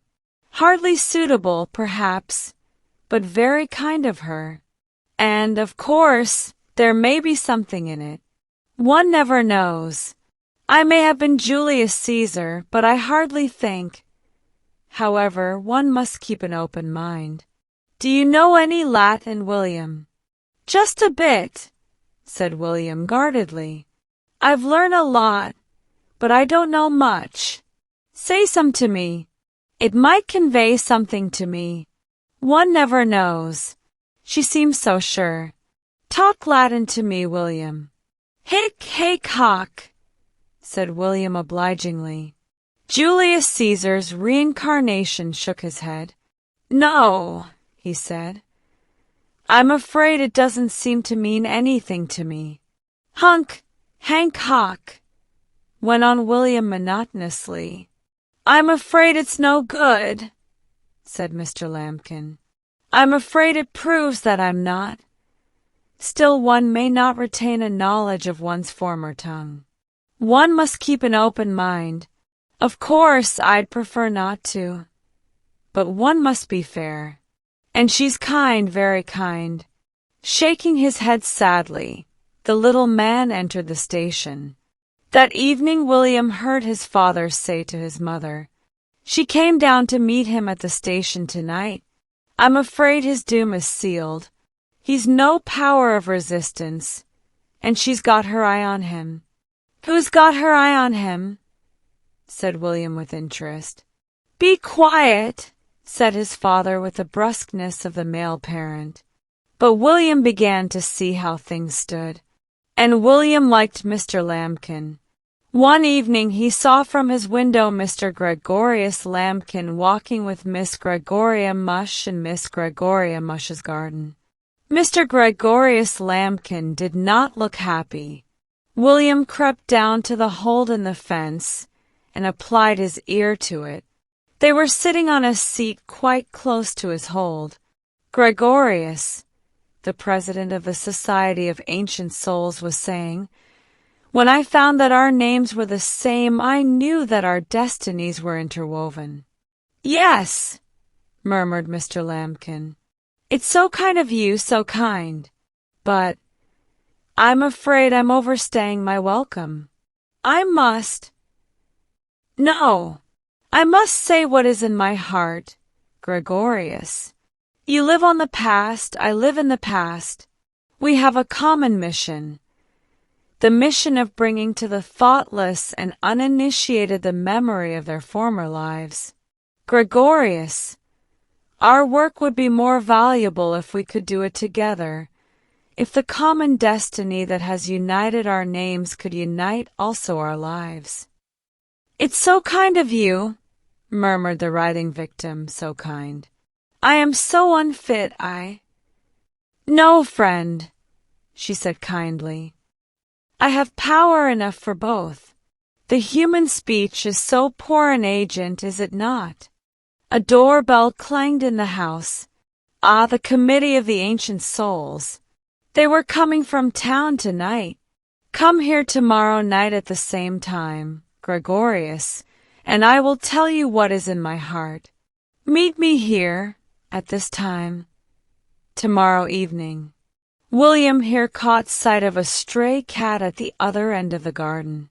In the character of a cannibal chief, he hunted the white man, otherwise the cat, with frightening war whoops, but felt no real interest in the chase. He bound up his scratches mechanically with an ink-stained handkerchief. Then he went indoors. Robert was conversing with his friend in the library. "Well," said the friend, "it's nearly next month. Has she landed him yet?" "By Jove," said Robert. "1st of April tomorrow." He looked at William suspiciously. "And if you try any fool's tricks on me, you'll jolly well hear about it." "I'm not thinking of you," said William crushingly. "I'm not going to trouble with you." "Has she landed him?" said the friend. "Not yet, and I heard him saying in the train that he was leaving town on the 2nd and going abroad for a holiday." "Well, she'll probably do it yet. She's got all the first." "It's bedtime, William," called his mother. "Thank heaven," said Robert. William sat gazing into the distance, not seeing or hearing. "William," called his mother. "All right," said William irritably. "I'm just thinking something out." William's family went about their ways cautiously the next morning. They watched William carefully. Robert even refused an egg at breakfast because you never knew with that little wretch. But nothing happened. "Fancy you going on April Fool's Day without making a fool of anyone," said Robert at lunch. "It's not over, is it?" "Not yet," said William quietly. "But it doesn't count after 12, said Robert. William considered deeply before he spoke. Then he said slowly, "The thing what I'm going to do counts whatever time it is." Reluctantly, but as if drawn by a magnet, Mr. Lambkin set off to the president's house. William was in the road. "She told me to tell you," said William, "that she was busy tonight, and would you mind not coming?" The tense lines of Mr. Lambkin's face relaxed. "Oh, William," he said, "it's a great relief. I'm going away early tomorrow, but I was afraid that tonight—" He was almost hysterical with relief. "She's so kind, but I was afraid that— Well, I cannot say I'm sorry. I'd promised to come and I couldn't break it. But I was afraid. And I hear she sold her house and is leaving in a month, so. But she's kind, very kind." He turned back immediately. "Thanks for letting me have the clothes," said William. "Oh, quite welcome, William. They're nice things for a boy to dress up in, no doubt. I cannot say but she's very kind. Don't let her see you playing with them, William." William grunted and returned to his back garden. For some time silence reigned over the 3 back gardens. Then Miss Gregoria Mush emerged and came towards the seat by the fence. A figure was already seated there in the half-dusk, a figure swathed in a toga with the toga drawn also over its drooping head. "Gregorius," said the president, "how dear of you to come in costume." The figure made no movement. "You know what I have in my heart, Gregorius." Still no answer. Your heart is too full for words, she said kindly. The thought of having your destiny linked with mine takes speech from you. But have courage, dear Gregorius. You shall work for me. We will do great things together. We will be married at the little church. Still no answer. Gregorius, she murmured tenderly. She leant against him suddenly, and he yielded beneath the pressure with a sudden sound of dissolution. 2 cushions slid to the ground. The toga fell back, revealing a broomstick with a turnip fixed firmly to the top. It bore the legend, and from the other side of the fence came a deep sigh of satisfaction from the artist behind the scenes. It was Christmas. The air was full of excitement and secrecy. William, whose old-time faith in notes to Father Christmas sent up the chimney, had died a natural death as a result of bitter experience, had thoughtfully presented each of his friends and relations with a list of his immediate requirements. Things I want for Christmas: 1. A bicycle. 2. A record player. 3. A pony. 4. A snake. 5. A monkey. 6. A bugle. 7. A trumpet. 8. A red Indian uniform. 9. A lot of sweets. 10. A lot of books. He had a vague and not unfounded misgiving that his family would begin at the bottom of the list instead of the top. He was not surprised, therefore, when he saw his father come home rather later than usual, carrying a parcel of books under his arm. A few days afterwards he announced casually at breakfast, "Well, I only hope no one gives me the Great Chief, or the pirate ship, or the Land of Danger for Christmas." His father started. "Why?" he said sharply. "Just 'cause I've read them, that's all," explained William with a bland look of innocence. The glance that Mr. Brown threw at his offspring was not altogether devoid of suspicion, but he said nothing. He set off after breakfast with the same parcel of books under his arm and returned with another. This time, however, he did not put them in the library cupboard, and William searched in vain. The question of Christmas festivities loomed large upon the social horizon. Robert and Ethel can have their party on the day before Christmas Eve, decided Mrs. Brown, and then William can have his on Christmas Eve. William surveyed his elder brother and sister gloomily. "Yes, and us eat up just what they've left," he said with bitterness. "I know." Mrs. Brown changed the subject hastily.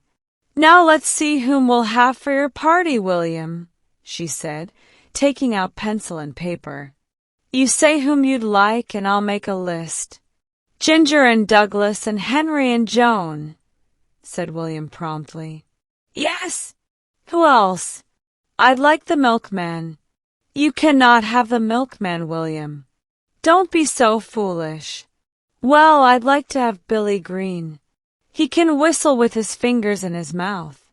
"He's a butcher's boy, William." "You cannot have him." "Well, who can I have?" "Johnny Brent." "I don't like him." "But you must invite him. He asked you to his." "Well, I didn't want to go." Irritably, "You made me." "But if he asks you to his, you must ask him back." "You don't want me to invite folks I don't want?" William said in the voice of one goaded against his will into exasperation. "You must invite people who invite you," said Mrs. Brown firmly. "That's what we always do in parties." "Then they've got to invite you again, and it goes on and on and on," argued William. "Where's the sense of it? I don't like Johnny Brent, and he don't like me, and if we go on inviting each other and our mothers go on making us go, it'll go on and on and on. Where's the sense of it? I only just want to know where's the sense of it." His logic was unanswerable. "Well, anyway, William, I'll draw up the list. You can go and play. William walked away, frowning, with his hands in his pockets. "Where's the sense of it?" he muttered as he went. He began to make his way towards the spot where he and Douglas and Ginger and Henry met daily in order to while away the hours of the Christmas holidays. At present they lived and moved, and had their being in the characters of Indian chiefs. As William walked down the back street, which led by a short cut to their meeting place, he unconsciously assumed an arrogant strut, suggestive of some warrior prince surrounded by his gallant braves. "Go on, show off." He turned with a dark scowl. On a doorstep sat a little girl, gazing up at him with blue eyes beneath a tousled mop of auburn hair. William's eye traveled sternly from her Titian curls to her bare feet. He assumed a threatening attitude and scowled fiercely. "You better not say that again," he said darkly. "Why not?" she said with a jeering laugh. "Well, you just better not," he said with a still more ferocious scowl. "What did you do?" she persisted. He considered for a moment in silence. Then, "You'd see what I'd do," he said ominously. "Go on, show off," she repeated. "Now do it. Go on, do it." "I'll let you off this time," he said judicially. "Go on, softer. You cannot do anything. You cannot. You're a softer. I could cut your head off and scalp you and leave you hanging on a tree, I could," he said fiercely. "And I will too if you go on calling me names. Softer. Show off. Now cut it off. Go on." He looked down at her mocking blue eyes. "You're jolly lucky I don't start on you," he said threateningly. "Folks I do start on soon get sorry, I can tell you. What you do to them." He changed the subject abruptly.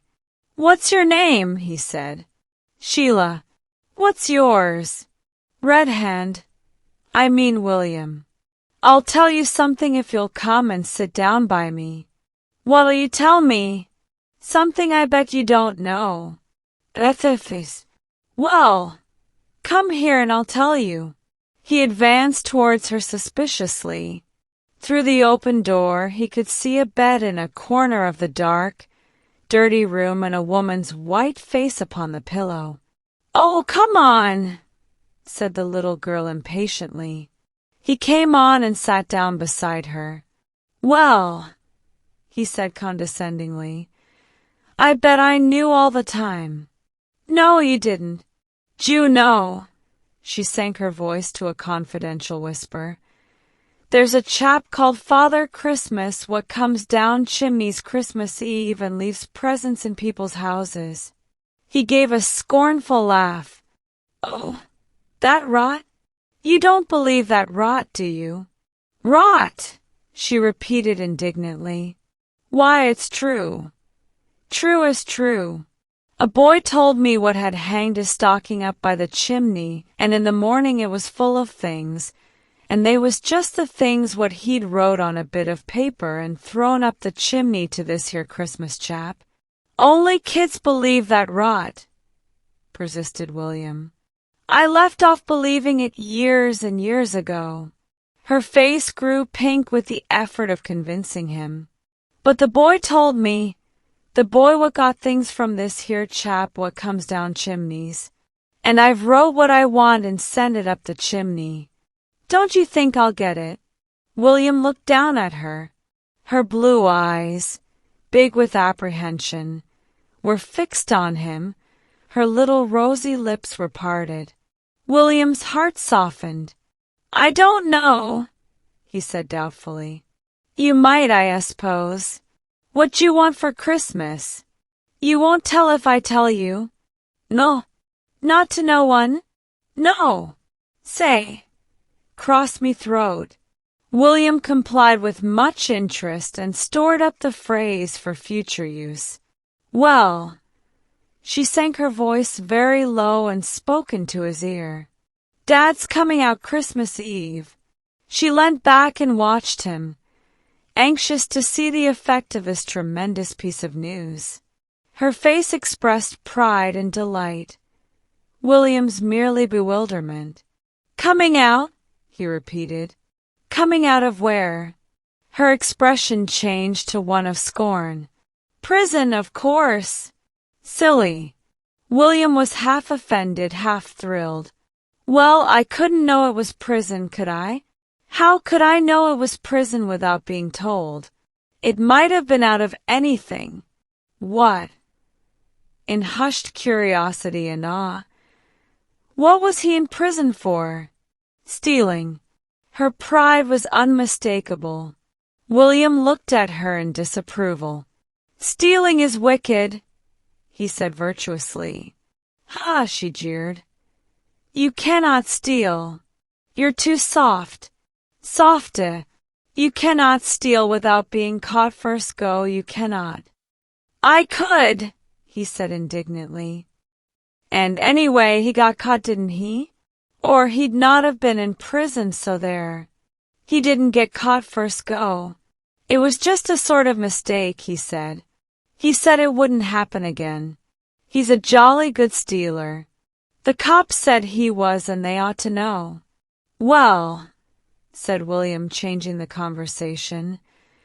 What you want for Christmas? I wrote it on a bit of paper and sent it up the chimney, she said confidingly. I said I didn't want no toys, nor sweeties, nor nothing. I said I only wanted a nice supper for Dad when he comes out Christmas Eve. We haven't got much money, me and Mother, and we can't get him much of a spread, but if this here Christmas chap sends one for him. Her eyes were dreamy with ecstasy. William stirred uneasily on his seat. I told you it was rot, he said. There isn't any Father Christmas. It's just an old tale folks tell you when you're a kid, and you find out it's not true. He won't send no supper just 'cause he isn't anything. He's just nothing. Just an old tale. Oh, shut up. William turned sharply at the sound of the shrill voice from the bed within the room. Let the kid have a bit of pleasure looking forward to it, can't you? It's little enough she has anyway. William arose with dignity. All right, he said. Goodbye. He strolled away down the street. Hey! It was a malicious, sweet little voice. Hey! William went red but did not turn round. That evening he met the little girl from next door in the road outside her house. Hello, Joan. Hello, William. In these blue eyes there was no malice or mockery. To Joan, William was a god-like hero. His very wickedness partook of the divine. Would you like to come and make a snowman in our garden, William? She said quietly. William knit his brows. I don't know, he said ungraciously. I was just kind of thinking. She looked at him silently, hoping that he would tell her his thoughts, but not daring to ask. Joan held no modern views on the subject of the equality of the sexes. Do you remember that old tale about Father Christmas, Joan? He said at last. She nodded. Well, I suppose you wanted something very bad, and you believed that old tale and sent a bit of paper up the chimney about what you wanted very bad, and then you never got it. You'd feel kind of rotten, wouldn't you? She nodded again. I did one time, she said. I sent a lovely list up the chimney, and I never told anyone about it, and I got lots of things for Christmas, and not one of the things I'd written for. Did you feel awful rotten? Yes, I did. Awful. I say, Joan, importantly, I've got a secret. Do tell me, William, she pleaded. Cannot. It's across me. Throat secret. She was mystified and impressed. How lovely, William. Is it something you're going to do? He considered. It might be, he said. I'd love to help. She fixed adoring blue eyes upon him. "Well, I'll see," said the Lord of Creation. "I say, Joan, you coming to my party?" "Oh, yes." "Well, there's an awful lot coming. Johnny Brent and all that lot. I'm jolly well not looking forward to it, I can tell you." "Oh, I'm so sorry. Why did you ask them, William?" William laughed bitterly. "Why did I invite them?" he said. "I don't invite people to my parties. They do that." In William's vocabulary, they always signified his immediate family circle. William had a strong imagination. When an idea took hold upon his mind, it was almost impossible for him to let it go. He was quite accustomed to Joan's adoring homage. The scornful mockery of his auburn-haired friend was something quite new, and in some strange fashion it intrigued and fascinated him. Mentally, he recalled her excited little face, flushed with eagerness as she described the expected spread. Mentally also he conceived a vivid picture of the long waiting on Christmas Eve, the slowly fading hope, the final bitter disappointment. While engaging in furious snowball fights with Ginger, Douglas, and Henry, while annoying peaceful passers-by with well-aimed snow missiles, while bruising himself and most of his family black and blue on long and glassy slides along the garden paths, while taking his family's clothes to adorn various unshapely snowmen, while walking across all the ice, preferably cracked, in the neighborhood and being several times narrowly rescued from a watery grave, while following all these light, holiday pursuits, the picture of the little auburn-haired girl's disappointment was ever vividly present in his mind. The day of his party drew near. "My party!" he would echo bitterly when any one of his family mentioned it. "I don't want it. I don't want old Johnny Brent and all that lot. I'd just like to uninvite them all." "But you want Ginger and Douglas and Henry," coaxed his mother. "I can have them any time, and I don't like them at parties. They're not the same. I don't like anyone at parties. I don't want a party." "But you must have a party, William, to ask back people who ask you." William took up his previous attitude. "Well, where's the sense of it?" he groaned.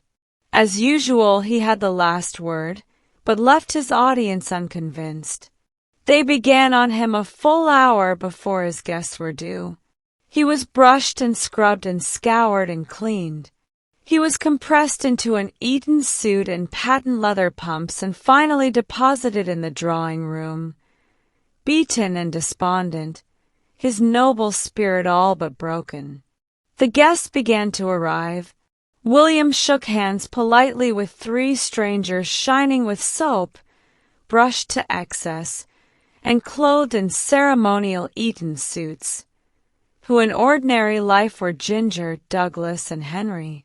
They then sat down and gazed at each other in strained and unnatural silence. They could find nothing to say to each other. Ordinary topics seemed to be precluded by their festive appearance and the formal nature of the occasion. Their informal meetings were usually celebrated by impromptu wrestling matches. This being forbidden, a stiff, unnatural atmosphere descended upon them. William was a host. They were guests. They had all listened to final maternal admonitions in which the word manners and politeness recurred at frequent intervals. They were, in fact, for the time being, complete strangers. Then Joan arrived and broke the constrained silence. "Hello, William. Oh, William, you do look nice." William smiled with distant politeness, but his heart warmed to her. It is always some comfort to learn that one has not suffered in vain. "How'd you do?" he said with a stiff bow. Then Johnny Brent came, and after him a host of small boys and girls. William greeted friends and foes alike with the same icy courtesy. Then the conjurer arrived. Mrs. Brown had planned the arrangement most carefully. The supper was laid on the big dining-room table. There was to be conjuring for an hour before supper to break the ice. In the meantime, while the conjuring was going on, the grown-ups who were officiating at the party were to have their meal in peace in the library. William had met the conjurer at various parties and despised him utterly. He despised his futile jokes and high-pitched laugh, and he knew his tricks by heart. They sat in rows in front of him, shining-faced, brushed little boys in dark Eton suits and gleaming collars, and dainty white-dressed little girls with gay hair ribbons. William sat in the back row near the window, and next him sat Joan. She gazed at his set, expressionless face in mute sympathy. He listened to the monotonous voice of the conjurer. "Now, ladies and gentlemen, I will proceed to swallow these 3 needles and these 3 strands of cotton, and shortly to bring out each needle threaded with a strand of cotton. Will any lady step forward and examine the needles? Ladies ought to know all about needles, oughtn't they? You young gentlemen don't learn to sew at school, do you? Ha! Ha! Perhaps some of you young gentlemen don't know what a needle is? Ha! Ah!"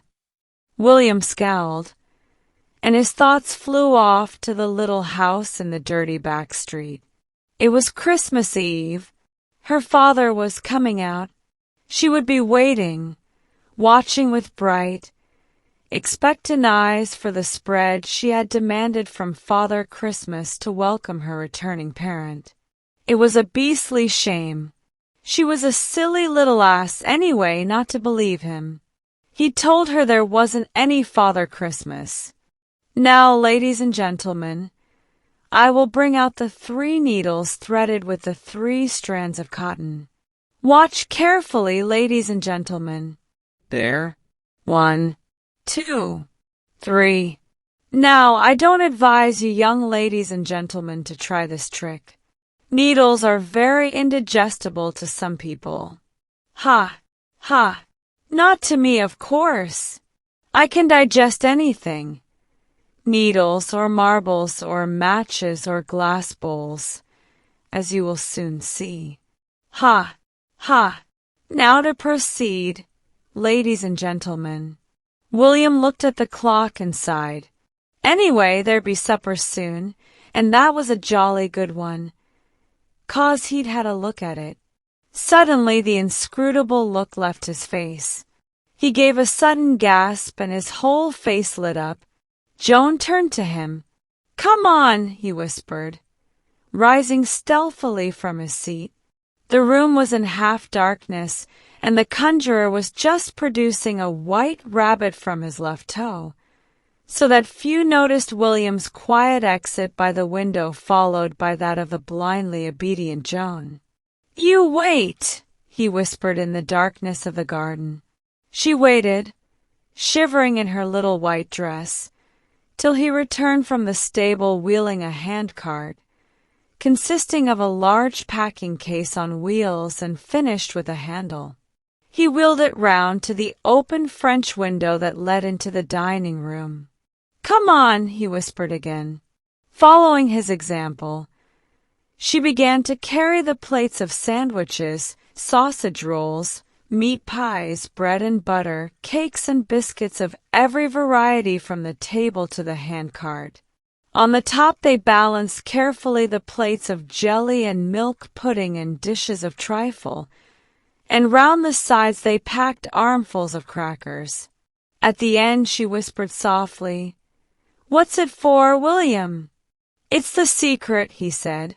"The cross me, throat secret I told you." "Am I going to help?" she said in delight. He nodded.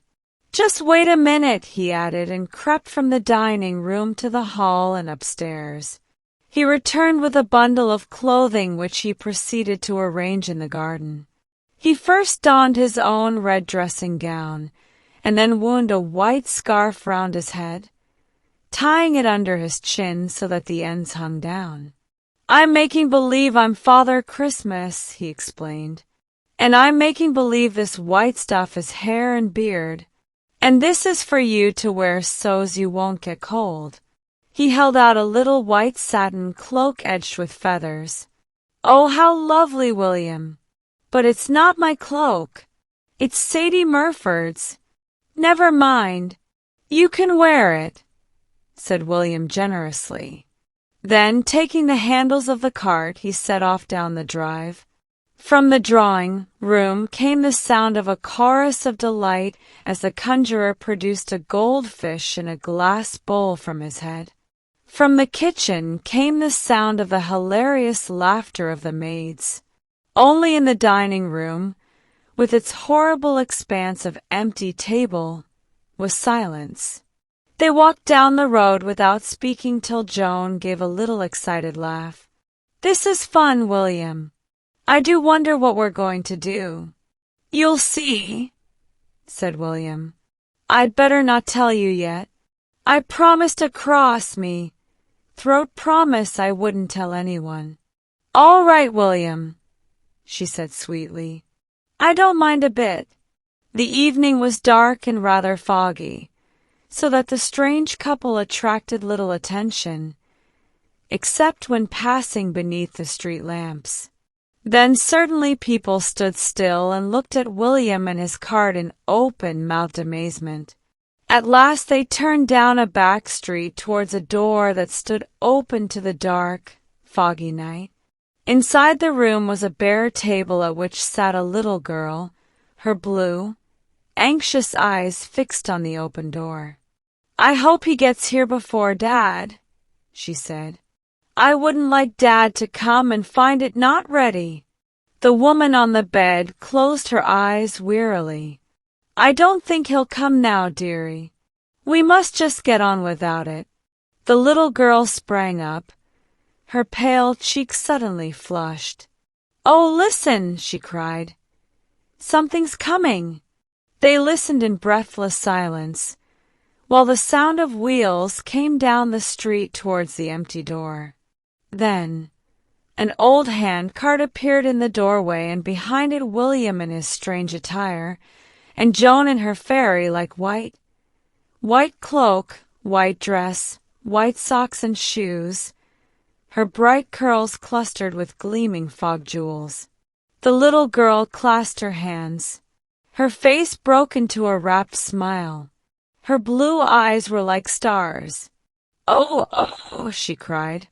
"It's Father Christmas and a fairy." Without a word, William pushed the cart through the doorway into the room and began to remove its contents and place them on the table. First the jellies and trifles and milk puddings, then the meat pies, pastries, sausage rolls, sandwiches, biscuits, and cakes, sugar-coated cream, interlayered full of plums and nuts and fruit. William's mother had had wide experience and knew well what food most appealed to small boys and girls.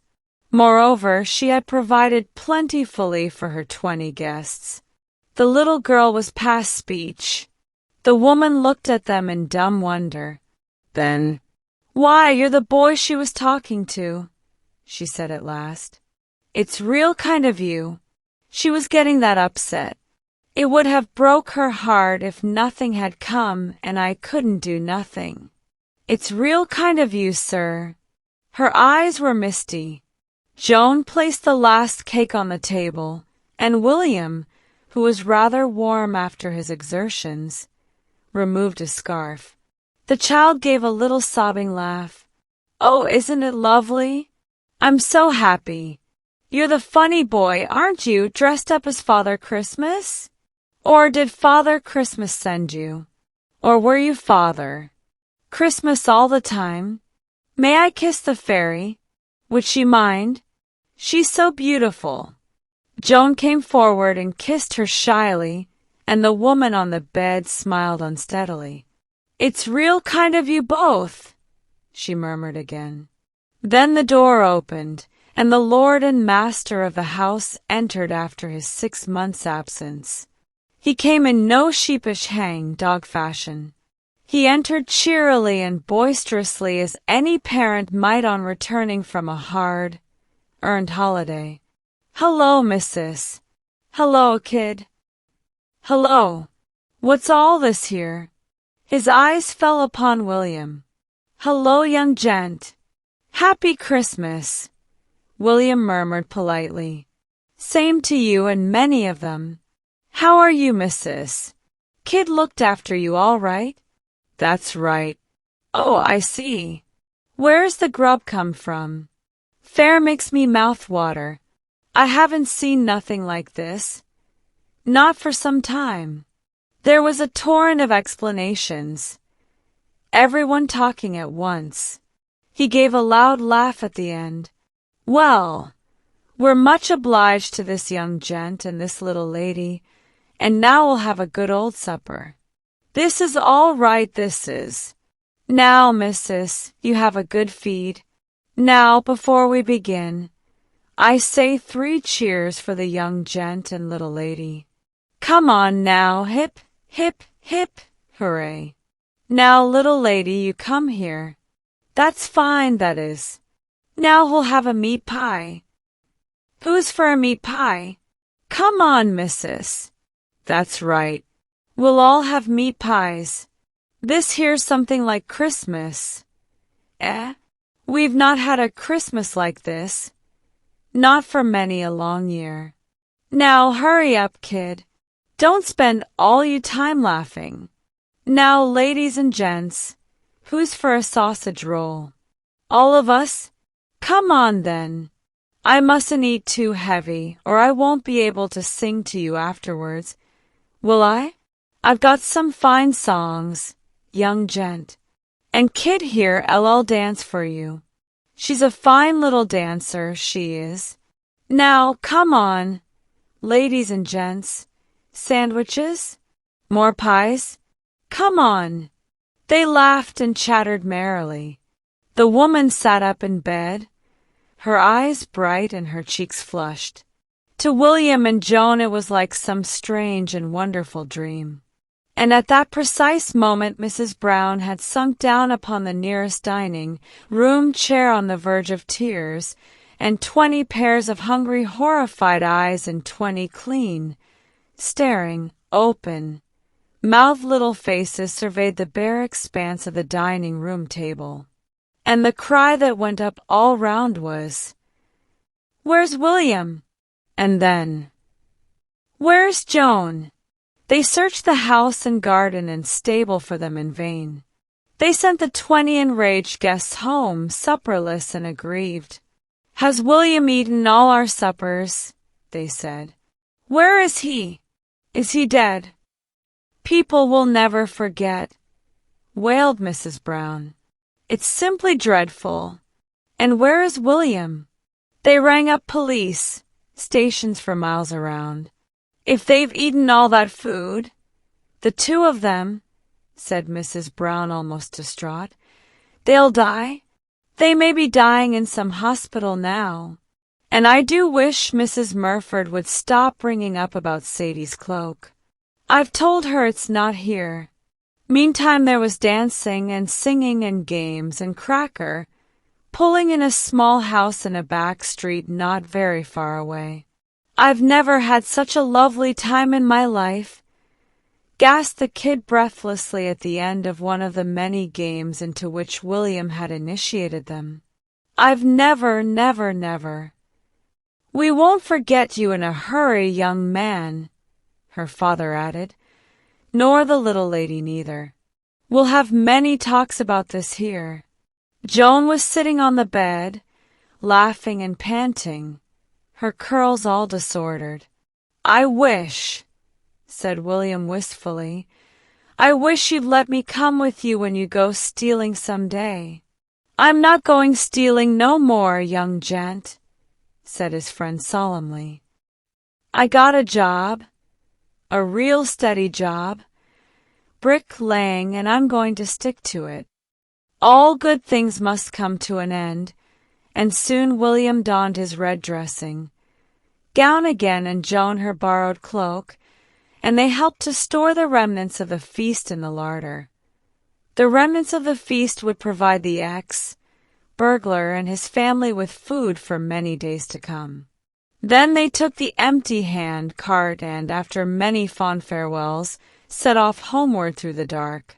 Mr. Brown had come home and assumed charge of operations. Ethel was weeping on the sofa in the library.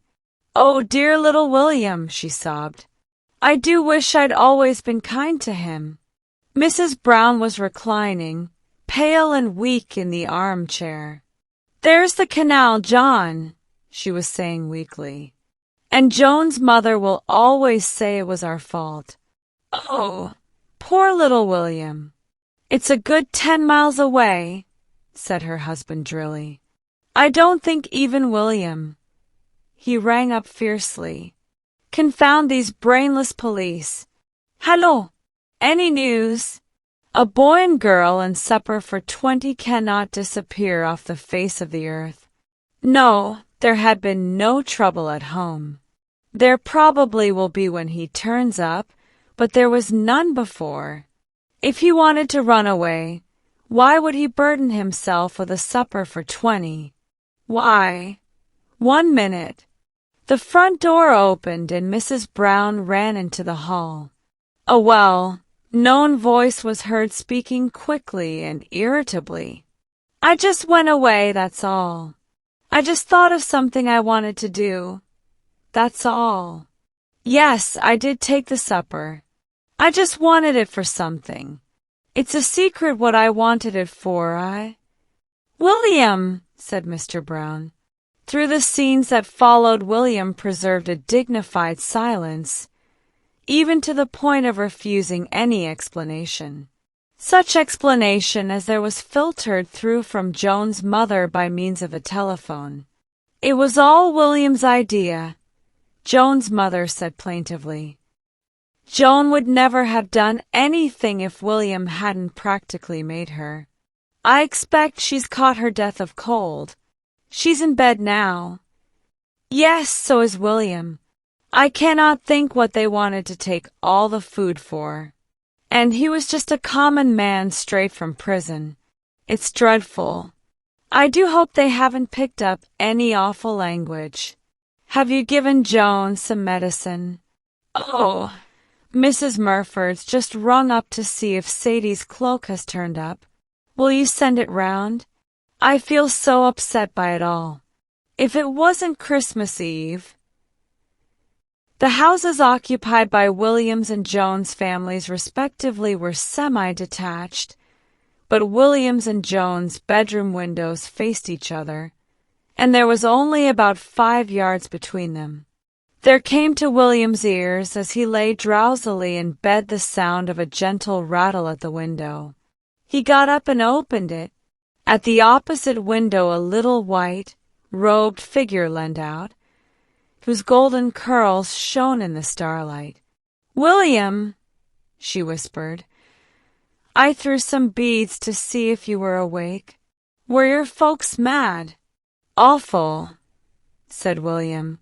"Mine were too. I didn't care, did you?" "No, I didn't. Not a bit. William, wasn't it fun? I wish it was just beginning again, don't you?" "Yes, I just do. I say, Joan, wasn't she a jolly little kid and didn't she dance fine?" "Yes." A pause. Then, "William, you don't like her better'n me, do you?" William considered. "No, I don't," he said at last. A soft sigh of relief came through the darkness. "I'm so glad. Go night, William." "Go night," said William sleepily, drawing down his window as he spoke.